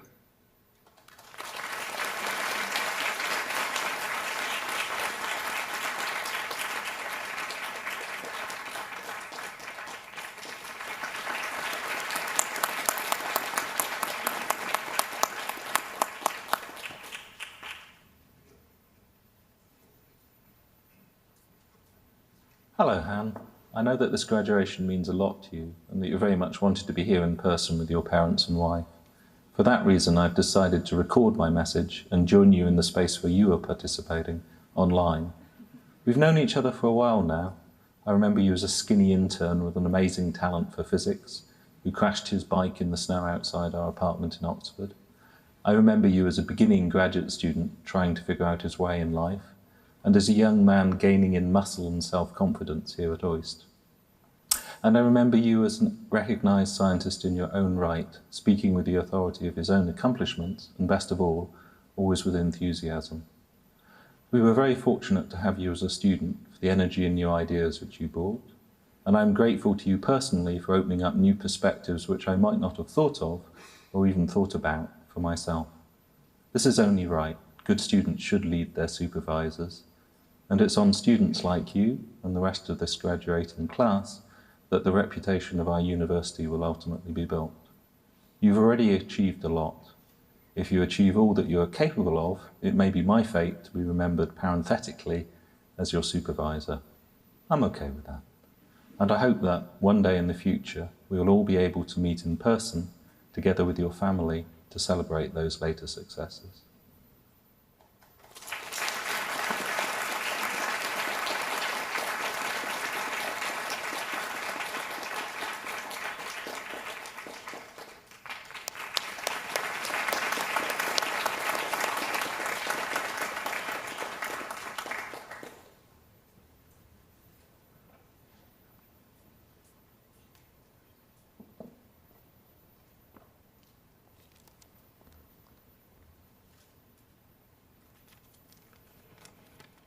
Today, I'm very excited to introduce the first 3 PhD students from my unit. So they all received GSPS fellowships for their thesis research and highly accomplished. So I will introduce them based on the sequence of their degree. So Paul was the first student joining my group, and he sets the bar very high. He's very independent, hardworking, responsible, and a great colleague who's always ready to help. But Paul can be also very messy. You can tell which desk or lab bench belongs to Paul because he's a real engineer. He's always building prototypes and gadgets, so we don't blame him. And Paul's thesis was to study brain cancer on a microfluidic chip with machine learning algorithm. His thesis led to many publications and also a patent. So due to the pandemic, Paul hasn't been able to reunite with his family back in Taiwan while taking care of his young daughter here all by himself. But yet, Paul remains very focused and productive. And currently, he's aiming to license the technology based on his research before starting his own group very soon. So we're very proud of you, Paul. Congratulations.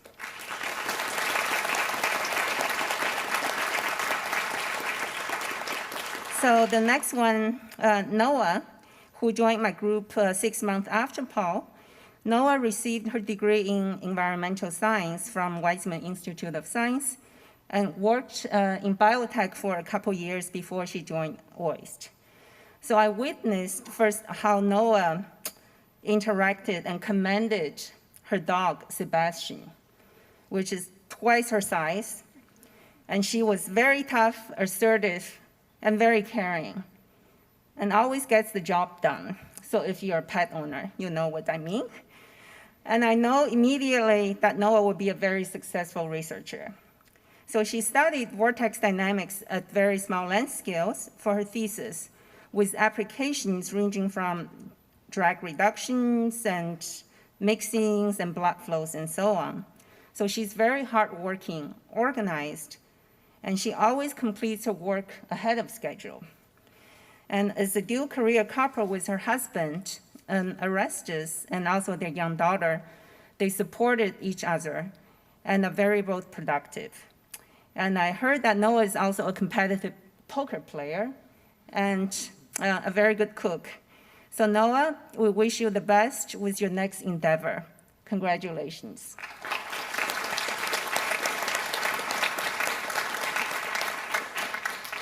So finally, Shivani. So Shivani did the outer field rotation in my unit with a bachelor's degree in genetic engineering. And Shivani definitely took full advantage of what OIST graduate program offers. As a biologist, she gained knowledges in fluid mechanics, nanotechnology, material science. She learned many advanced engineering tools, and which all this is important for her thesis research. At the end, she built a low-cost modular point-of-care diagnostic assay by utilizing lab-on-a-chip technology, which led to many publications.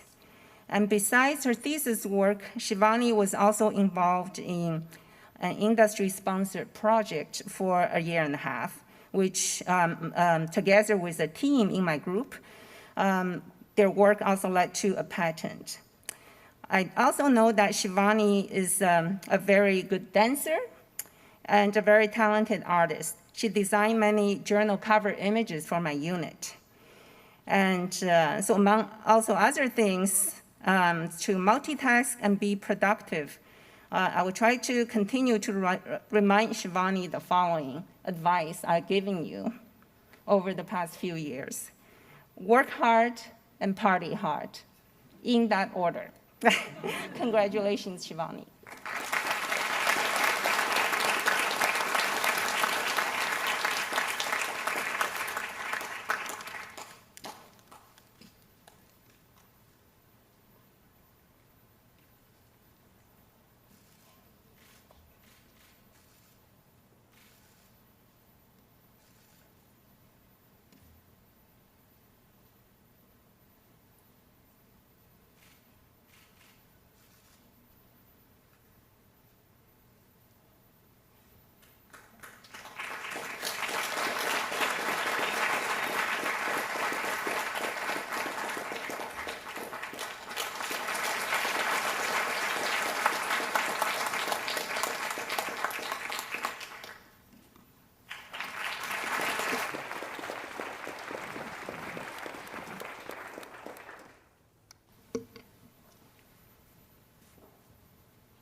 Hi, Ankur.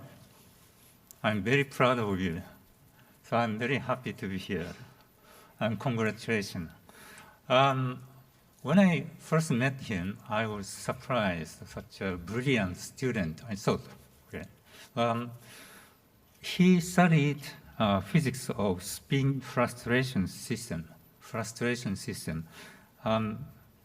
with co-supervisor with Nick Shannon and me. But at the beginning, we were so frustrated, actually, because of his progress of the research was so slow. We found him in Yambaru. He was taking the stars of the night, or pictures. And also he was running around the university to help students. Many of the students got help from him for software developing or mechanical engineering. He was enjoying to help people. Okay.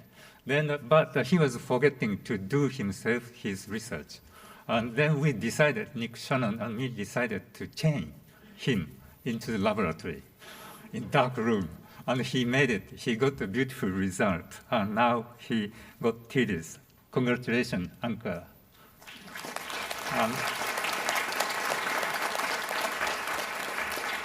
I have one message to you. So you are a professional scientist. You have 70 years from now, okay, as a professional scientist, 70 years from now. You must remember your doctoral study at OIST was expensive, you know? Living cost, doing experiment and supporting staff, all of those costs were supported by Japanese taxpayers' monies. You must pay back, okay? Not just to us, but to the world through your contribution to the science, okay, for realizing the safety and healthy, beautiful world in the future. Congratulations and good luck.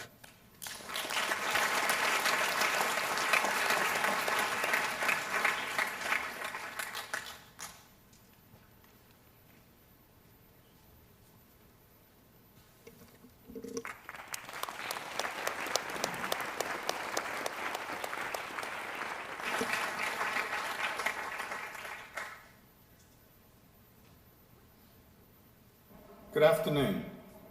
I'd like to congratulate all the students graduating today and make a few comments about 3 students who completed their thesis research in my laboratory. First, I'd like to congratulate Sakurako Watanabe. Sakurako's research concerned the physical changes in the brain that occur as a result of experience. In other words, the cellular basis of memory. She investigated the rules governing the way synapses change in response to certain patterns of activity. Previous research had focused on the changes in one pathway at a time.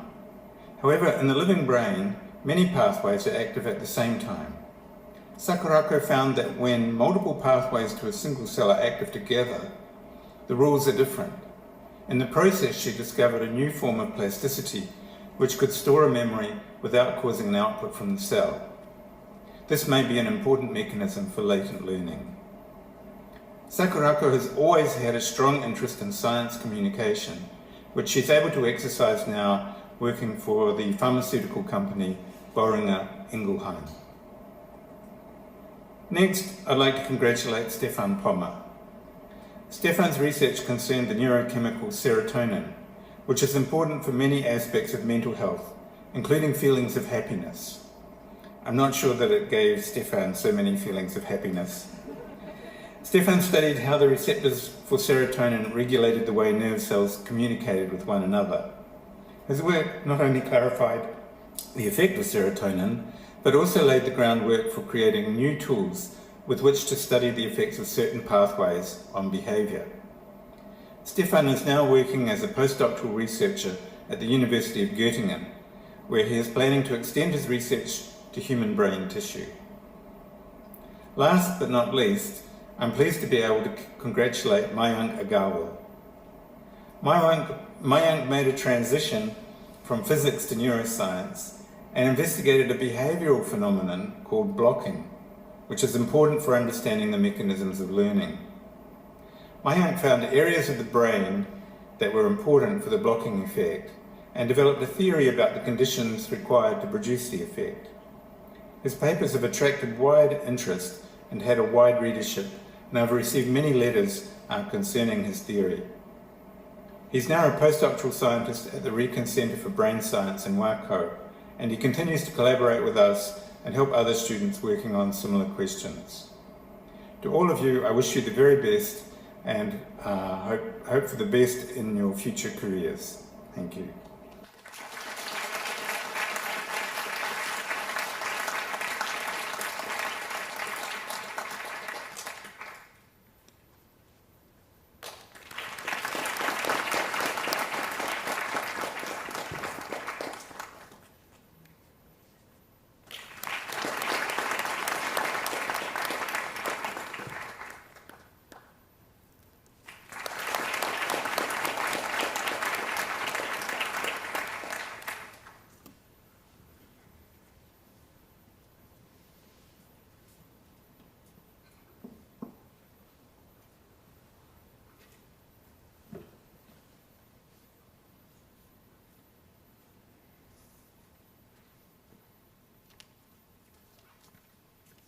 Okay.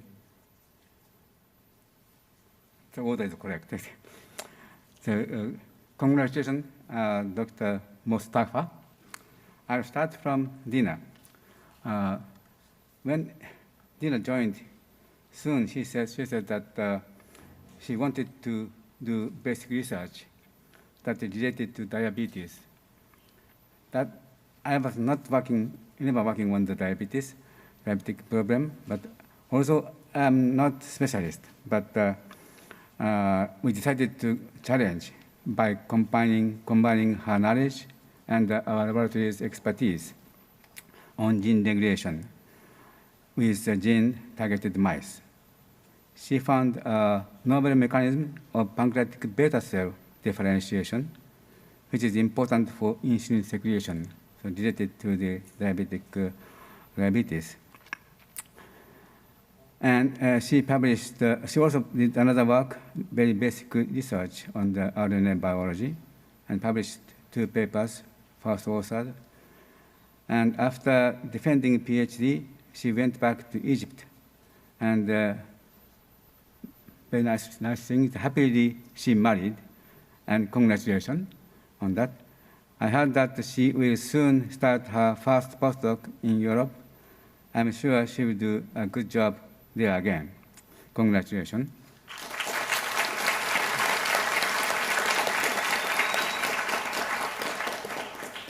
Shohei Takaoka is another serious and challenging person. At undergraduate, he studied biochemistry, yet he liked mathematics. So he challenged to bioinformatics at OIST. He was co-supervised by Professor Kitano and myself, and started to make a mathematical model of mammalian mRNA turnover. Before finishing the modeling paper, he was seduced again and was invited back to wet biology. He knocked out the gene for the enzyme that cleaves the nucleotide one by one from the end, and that specifically in the specific part in the brain. That mice, he found very unique phenotype, and mice never finish eating. Mice keep eating. Apparently, mice were unable to sense that they had eaten a lot. This work is going to be published probably in very high-profile journal, I hope. After success of PhD, he is challenging again bioinformatics and AI in one of the biggest mega pharma in Japan, aiming for next generation medicines. Hope he designs something very good for me. Okay. And Hemanta Sarmah, congratulations. And One impressive episode I remember is that soon after he joined my laboratory, we had a meeting with a professor from Columbia University. And the professor was very surprised to see Hemanta and said, "You are supposed to be in New York." I'm not sure, but I imagined that he had succeeded both Columbia and OIST, and he chose OIST. Very good choice. And Hemanta analyzed and studied development of mouse embryos using gene-targeted mice. He found very good Japanese collaborators, and because he is very good to communicate with other people, and worked very hard and was able to describe key players important for embryonic development. In the study, he found the protein he is working on can be on switch or off switch at the same time. That's very unique the mechanism. Of course, he defended PhD and got an offer for postdoctoral position from 2 universities in New York, Cornell and Columbia. He chose this time Columbia. I look forward to seeing his excellent publication from New Huat Hoh is, as many of you may know, he is super clever and far beyond my capacity to teach him. But he has planned perfectly well his PhD experiment, and it was perfect, really. But biology experiment always encounter some unexpected difficulties. It happened to his work also, and he asked Professor Ye to co-supervise some part of his work. After many efforts and episodes, he could succeed to defend PhD exam without a delay. He may not be satisfactory with what he has produced here, but I'm sure he could develop an excellent career as he is so good. And finally, Sandrine. She's a marvelous woman with strong passion toward life and sciences. Her background was, I think, engineering, but she wished to work on molecular biology and cancer biology. My lab has poor experience in supervising students from the students of little knowledge on biology. So very bad combination. Not surprisingly, her experiment didn't go well for a long time, but she kept her strengths. And in one day, she got really exciting data. From that time on, she could focus well what she had to do.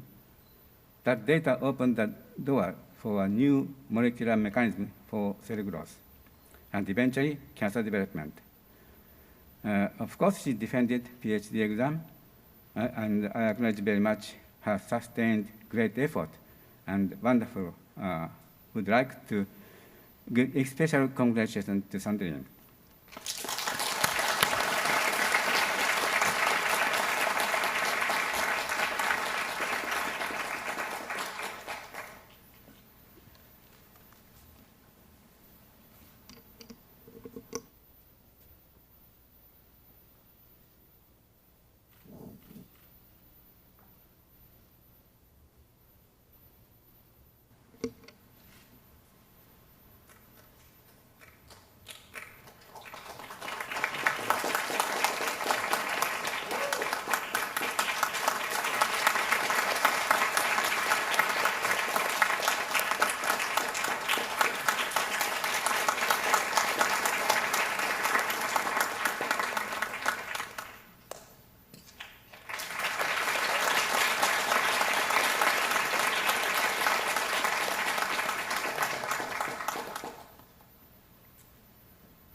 It's one of the most rewarding moments of being a professor to see a student graduate with a degree. And Kamila being my first student always makes it even more special. And I don't have time to talk about her excellent work on mammalian vital switches that she did for her PhD, but I'd like to take this opportunity to mention Kamila's contributions to the OIST community outside the lab. So we've all seen Kamila serving on the student council, organizing internal seminar series, and synthetic biology journal club, working as a peer advisor, among many other activities on campus. Now, I should also mention that she's the first student from the Nazarbayev University in Kazakhstan, where we have recruited a number of excellent students to OIST over the last few years. And I'm sure Kamila has been very helpful in attracting those students to OIST. So we start to see her go in a few months, but I wish her the best in the next stage of her career. Congratulations.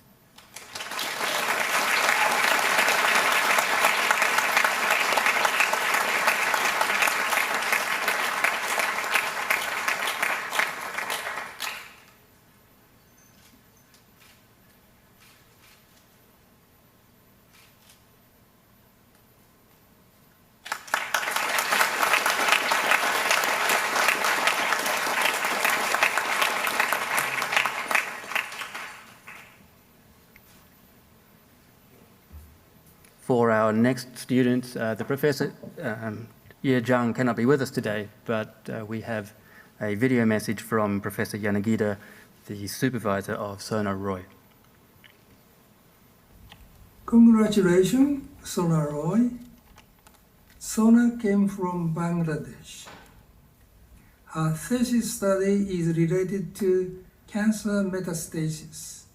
She was a hardworking, talented graduate student under the guidance of Professor Zhang. Her oral and written presentation were excellent. She developed molecular self-assembly technology that selectively inhibit cancer cell migration. She succeeded to make a novel assay system to discover drugs for inhibiting cancer metastasis. She is currently in the University of Tokyo as a postdoctoral fellow. I hope her postdoctoral training will be fruitful for her future, and I hope she pursues her scientific goal to become an eminent scientist.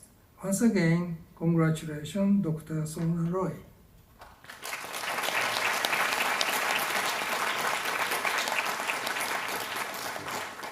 And for Shijin, there is no co-supervisor, so I will read a short message for him. Shijin Zhang came to OIST from the China Pharmaceutical University, where he completed both his bachelor's and his master's degree in chemistry. In his early research work at OIST, he worked on solid-phase peptide synthesis in the Zhang unit. He then synthesized a range of perovskite materials for solar cells with Professor Chi, and was introduced to the very different world of molecular biology through metabolic profiling work with Professor Yanagida. He ultimately chose the Zhang unit to settle in, and he continued his research on self-assembling peptide nanostructures and their application in ER stress-induced inhibition of cancer cells. So I didn't interact with him on many occasions, but those that I did, he was always cool, courteous and quiet, and we hear that he's gone on to a faculty position in Hangzhou, so good luck to him.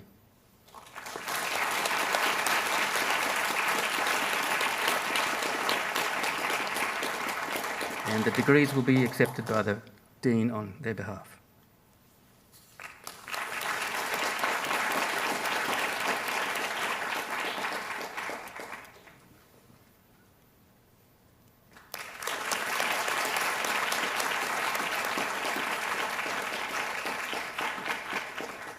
So that concludes our conferment of degrees. The next section reveals. Well, before I go about that, let me just say a few words of congratulations to our new degree holders.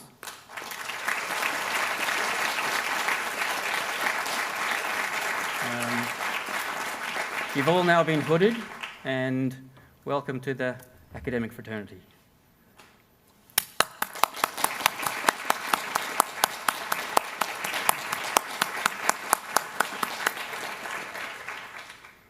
So this year marks the first award of an innovative recognition inaugurated by the President, Peter Gruss. We will start off with a video explaining the concept behind this, and then I will ask the Dean to say a few words and to present the awards.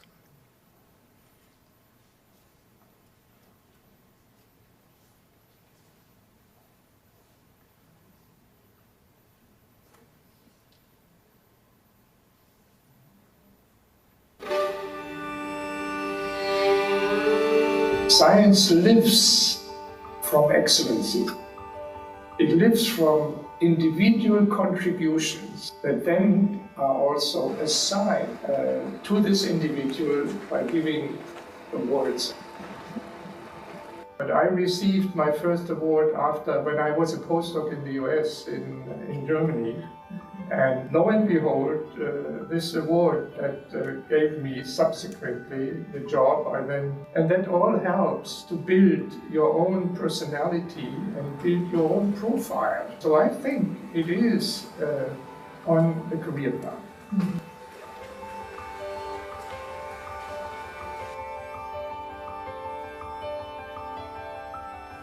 Good morning, Matsui. Good morning. Good to see you. Good to see you too. Have a seat. Oh, thank you.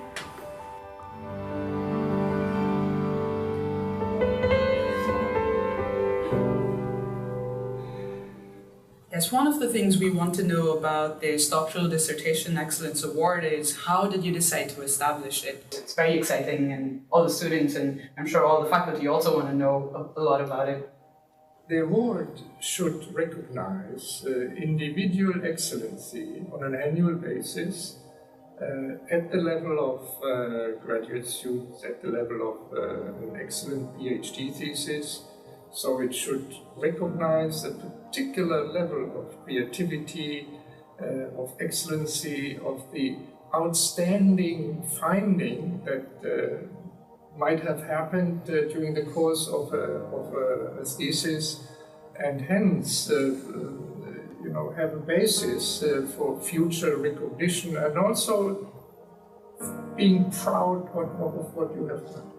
These young people, the young minds, are the ones that will determine the future of the world. So we of course have to give our best to train them, to enable them to then come up with the ideas and concepts. And we all know the most prestigious award that is being given in science is the Nobel Prize. But you cannot start with the Nobel Prize. Yet, if you look at science, it is in itself satisfactory because you're doing a job that is unique in the world. You can follow your own ideas, your own concepts very early in your life. You know, when you're young, you're still insecure. So if other people, through awards or other types of recognitions, give you the feeling that you're good at what you're doing, I think this helps a lot. Now that you mention it, when I heard about this award, I was like, I should write a really good thesis. Not just do good science, but have it something that's presented well, written in a way that people will remember it. And that's what I felt when I heard about your award. What we all like also about this award is that there's also a monetary prize included. So I guess in addition to giving the person recognition, it also kind of helps them set out. Right. And so we actually want to know, like, how is the money for this source? You know, I am now at an age where I have what I need. So I was thinking instead of giving me personal gifts for my 70th birthday, I just asked the guests to donate money for an award for the PhD students.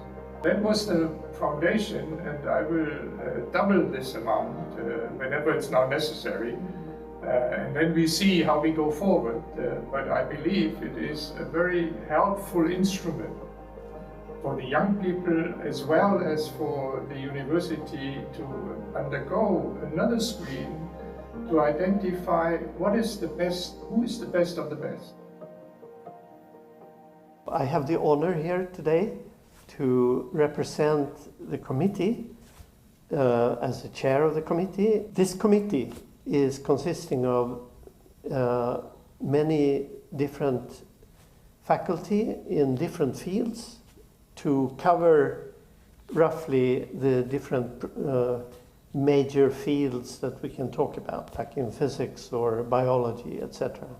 The decision is extremely difficult because there are many very, very good examples of dissertations and all the work and activities during the PhD work that all together form a fantastic group this year.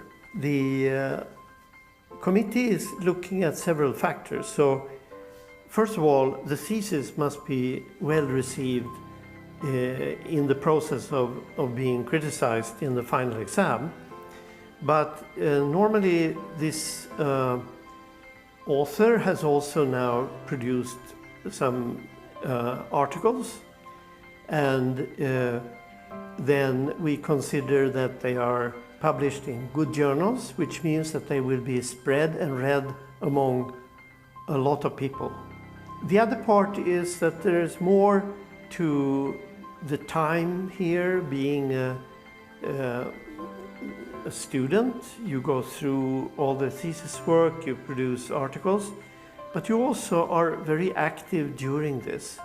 So some people have fantastic other activities that are complementary and perfectly in place for this. All of this together then is considered by the committee, and therefore we come to a conclusion of who should get it. The people who get the award, they have done a very, very good work.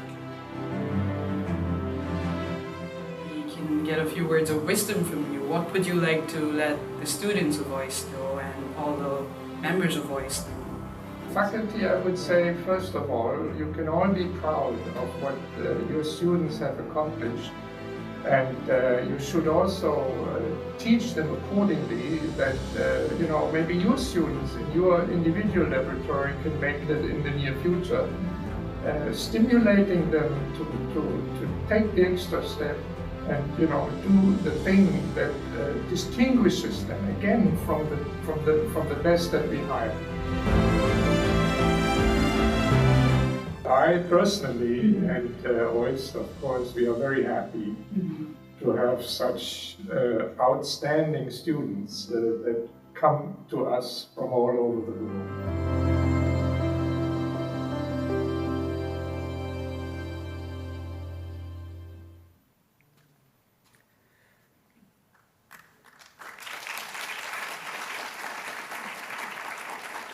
And they are all outstanding students. It gives me great pleasure now to ask the President and the Dean to announce and present the inaugural awards.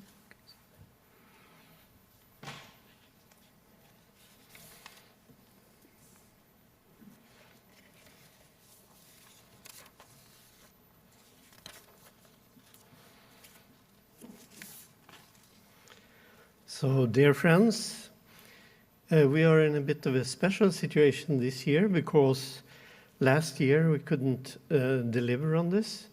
So we're actually starting with handing out this award for 2020, which should have happened last year. So I'm going to read you our decision. So the award selection committee is very pleased to announce Dr. Paavo Parmas as the recipient of the inaugural Peter Groos Doctoral Dissertation Excellent Award of 2020.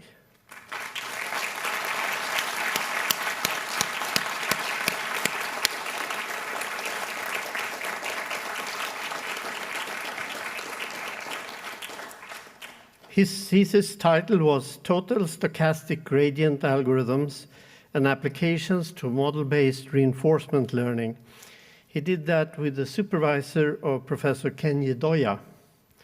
Congratulations, Dr. Parmas.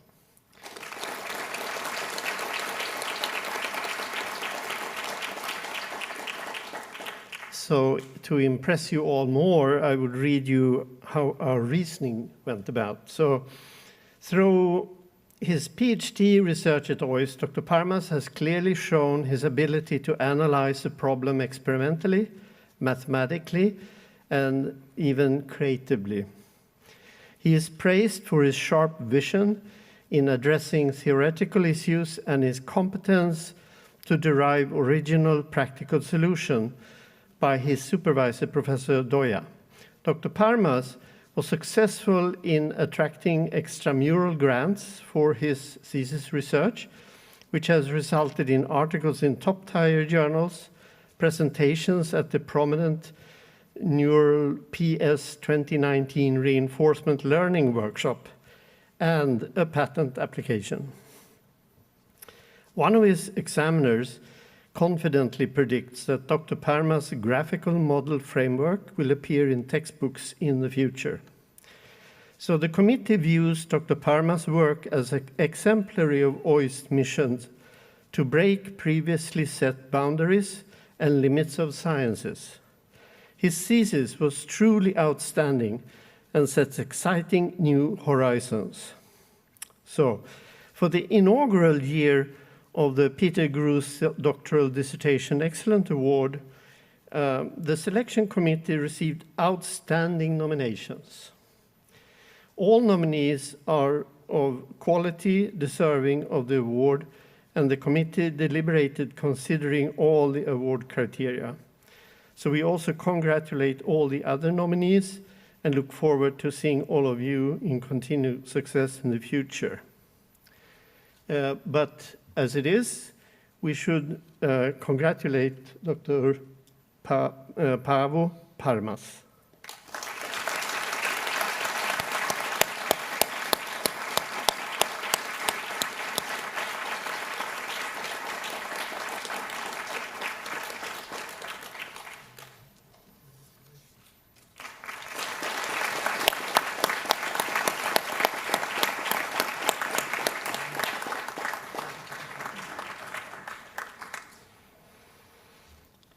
So for this year's prize, the award selection committee is very pleased to announce Dr. Han Yan as the recipient of the Peter Gru's Doctoral Dissertation Excellence Award 2021.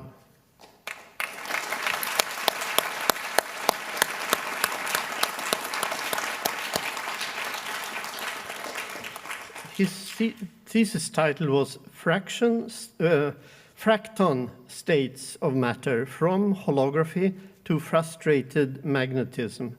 The supervisor was Professor Nick Shannon, and the co-supervisor was Professor Hirotaka Sugawara. Congratulations, Dr. Yan.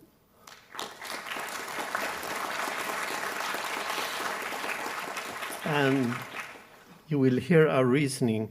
So Dr. Yan's accomplishments from his graduate study and research at OIST are best explained by statistics, maybe. So 10 papers published in peer-reviewed journals, including the most highly regarded in the field, with 2 more papers under review and a further 2 manuscripts in advanced state of preparations. Not only is his productivity extraordinary, Dr. Yan's work has also received significant attention from the scientific community, as evidenced by the 15 invited talks on his PhD research at world-leading institutions and large citations count. So he's got over 300 citations, mostly from his PhD work. He has received numerous grants, including the Research Fellowship for Young Scientists and Kakenhi by the Japan Society for the Promotion of Science, JSPS. Dr. Yan is praised as an exceptionally creative, insightful, and productive researcher by his supervisor, Professor Nick Shannon. His intellectual contributions to modern physics are noted by his thesis examiners, one of whom summarized his thesis as an interesting, original, and scholarly work with creative components that push the frontier of the subject. So the committee recognizes Dr. Zhang's outstanding achievements in scholarship and research. We commend his impressive academic work at OIST, an exemplar of the university's values of striving for excellence. I think we should all give him our applaud for this, right?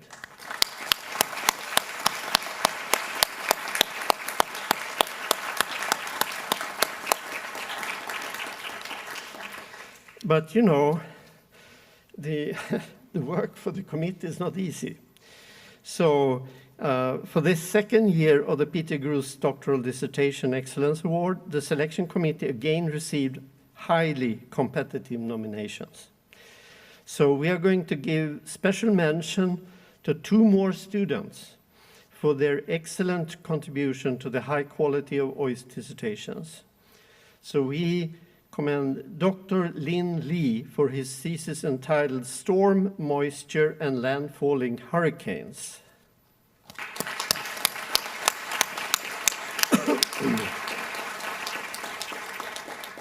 And Dr. Ayaka Usui for her thesis entitled Control and Measurement of Non-Classical Properties of Cold, Atomic, and Optical Systems.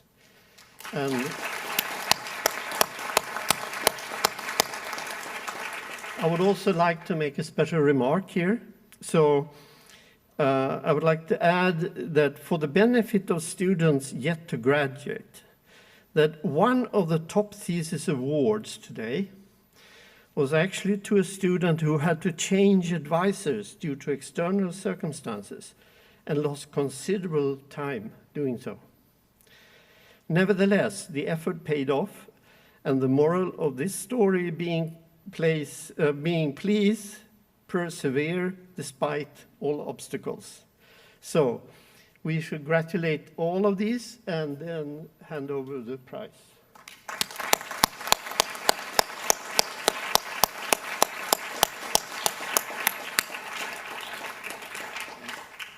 And can you receive the prize from the President? Right.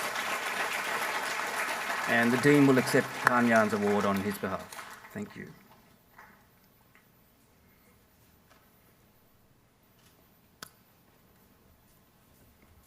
All right, we're nearing the end of the afternoon's event. There's one final, before the outward academic procession, there's one final touch that we'd like to have, and that is a reply speech from one of the members of the graduating class.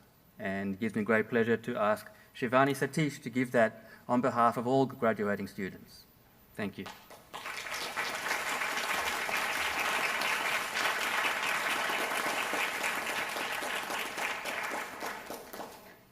A very good afternoon to our distinguished guests, and hi side to our audience and graduates signing in from overseas. I feel incredibly honored to be speaking on behalf of my 40 fellow graduates who are dispersed all around the world today. Most of us started our PhD journeys at OIST when there were only 2 labs, less than 100 PhD students, and less than 50 research units. Through the years, we have not only watched our university double in size, but are also witnessing OIST transition from being a local player to a globally recognized hub for science and technology. As PhD students here, we have had the privilege to interact and work with leading scientific experts while having access to state-of-the-art scientific instruments.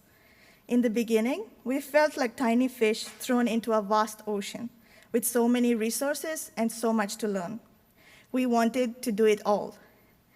Along the way, our initial enthusiasm was curbed by challenges of doing a PhD. Like PhD students all around the world, we questioned our every move, constantly compared our progress with others, and doubted our achievements. The exhaustion of experimental failures, failed simulations, and paper rejections knocked our confidence one peg at a time. In addition, some of our graduates had to learn how to efficiently juggle between parenthood and PhD research. But just like how an oyster makes a pearl, gradually, with lots and lots of time and support from our peers, friends, and families, we, the oysters, were able to prioritize resources, filter negative thoughts, overcome personal losses, and finally publish impactful PhD dissertations. I'm so proud to be graduating alongside such intelligent, motivated, and innovative researchers who, knowing the risks, were not afraid to answer ambitious scientific questions in their graduate research and make their mark in the global scientific community. Congratulations.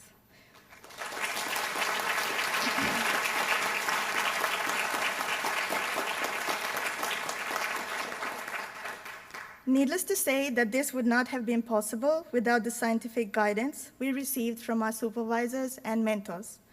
I'm immensely grateful to my supervisor, Professor Amy Shen, for not only giving me the freedom to independently formulate my PhD research, but for also helping me navigate the scientific and personal hurdles throughout my time in her unit.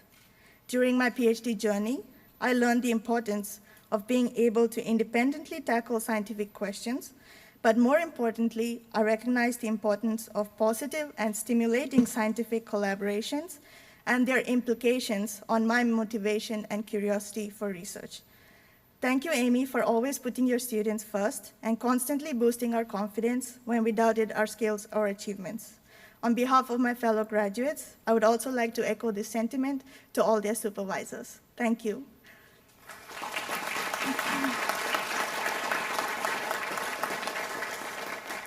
Apart from scientific support, we always felt safe here, knowing that we were provided with financial stability, comfortable housing, and academic support. Although our financial needs were met, we were still encouraged to apply for the GSPS fellowships to gain the much-needed grant writing experience so that we wouldn't fall behind in our future endeavors. Thank you, graduate school staff, our current Dean of Graduate School, Professor Ulf Skoglund, and our former Dean of Graduate School, Professor Jeff Wickens, for regularly tailoring our academic programs and adapting to our needs. There were undoubtedly challenging times, and I'm sure we tested each other's patience on several occasions, but we really appreciate everything you have done for us. Thank you.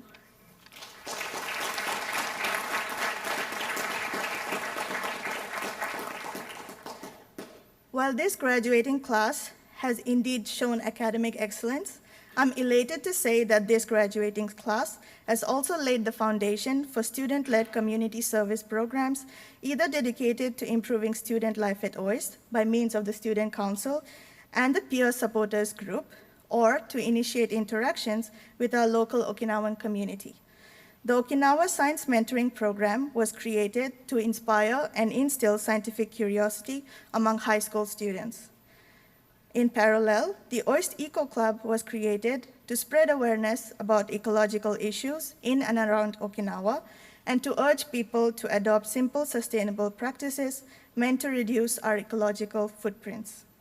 Additionally, the OIST Power Club was initiated to create an environment where OIST employees would feel free to donate food, clothing, and other resources to the local community in times of need. During the time of dire crisis inflicted by the pandemic in April 2020, our graduates initiated efforts to make and distribute hand sanitizing gels to the local clinics and old age homes, as well as face shields for the local hospital workers. These student-led initiatives have not only promoted interactions between OIST and the people of Okinawa, but also continue to inspire us to give back to the community. Although all of us have had different experiences as PhD students, the island of Okinawa is what ties us together. This beautiful island, surrounded by turquoise water beaches, gorgeous waterfalls, and beautiful skies, gave us a sense of peace and serenity during our tumultuous PhD journeys. We always knew that we could step outside, take in the view, and everything would be all right. For me, what makes this island even more special is the welcoming hospitality of the Okinawan people. Coming from India with a love and appreciation for culture and language, I was eager to explore Okinawa's food, art, music, and dance. Through dance, and of course food, I became friends with talented, kind, and loving Okinawan people who welcomed me into their families without hesitation. This warmth of the Okinawan people has made us feel like Okinawa is our second home. Nifeda Biru Okinawa. Being active members of the community has never been more important than now. In these years of change, we are witnessing people struggling to accept cultural differences in different parts of the world. Here in Okinawa, living and working with people from more than 40 different countries on a small confined forest island could have been a recipe for disaster. But on the contrary, we were excited to immerse ourselves in each other's cultures, listen to each other's beliefs and values, and learn how to communicate with each other. These experiences have allowed us to collectively create and thrive in a positive and sustainable environment. As we move away from this island, it is not only important for us to keep these experiences close to our hearts, but also stay connected to our close-knit community. Our holistic growth, stimulated by OIST's diverse scientific, multicultural, and social environment, has given us the opportunity to be the new generation of scientists, professors, entrepreneurs, and leaders. Let's step into the world with confidence and with a will to make a change, where success is not just defined by our professional achievements, but also by the relationships we build and the professional and personal environments we create. Ganbarimashou minasan. Arigatou gozaimashita.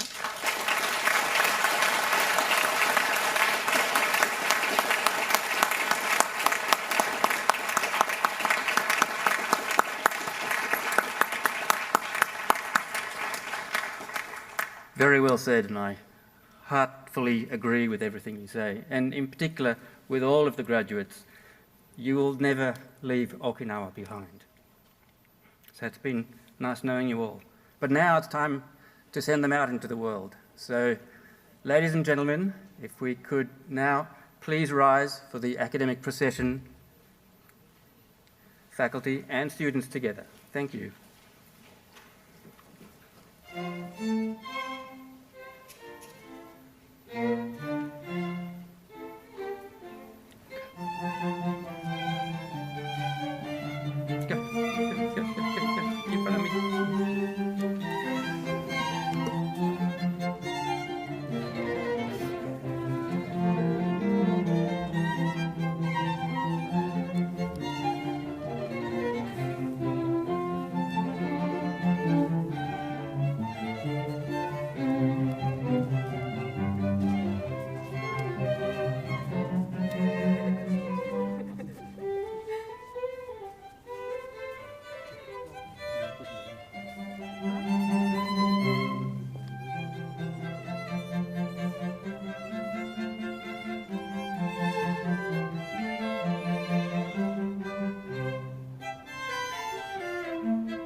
ladies and gentlemen, here concludes the event this afternoon. I would like to thank the wonderful musicians we've just had playing. I'd like to thank all the members of the OIST community who joined with us today, particularly the members of the graduate school who put a lot of work into today, and other people around the university who have helped us. And also a big hand to Mr. Guzman over here, my left side. This was his first time organising. This was his first ride on the roller coaster, so good job, mate. Thank you very much, everybody.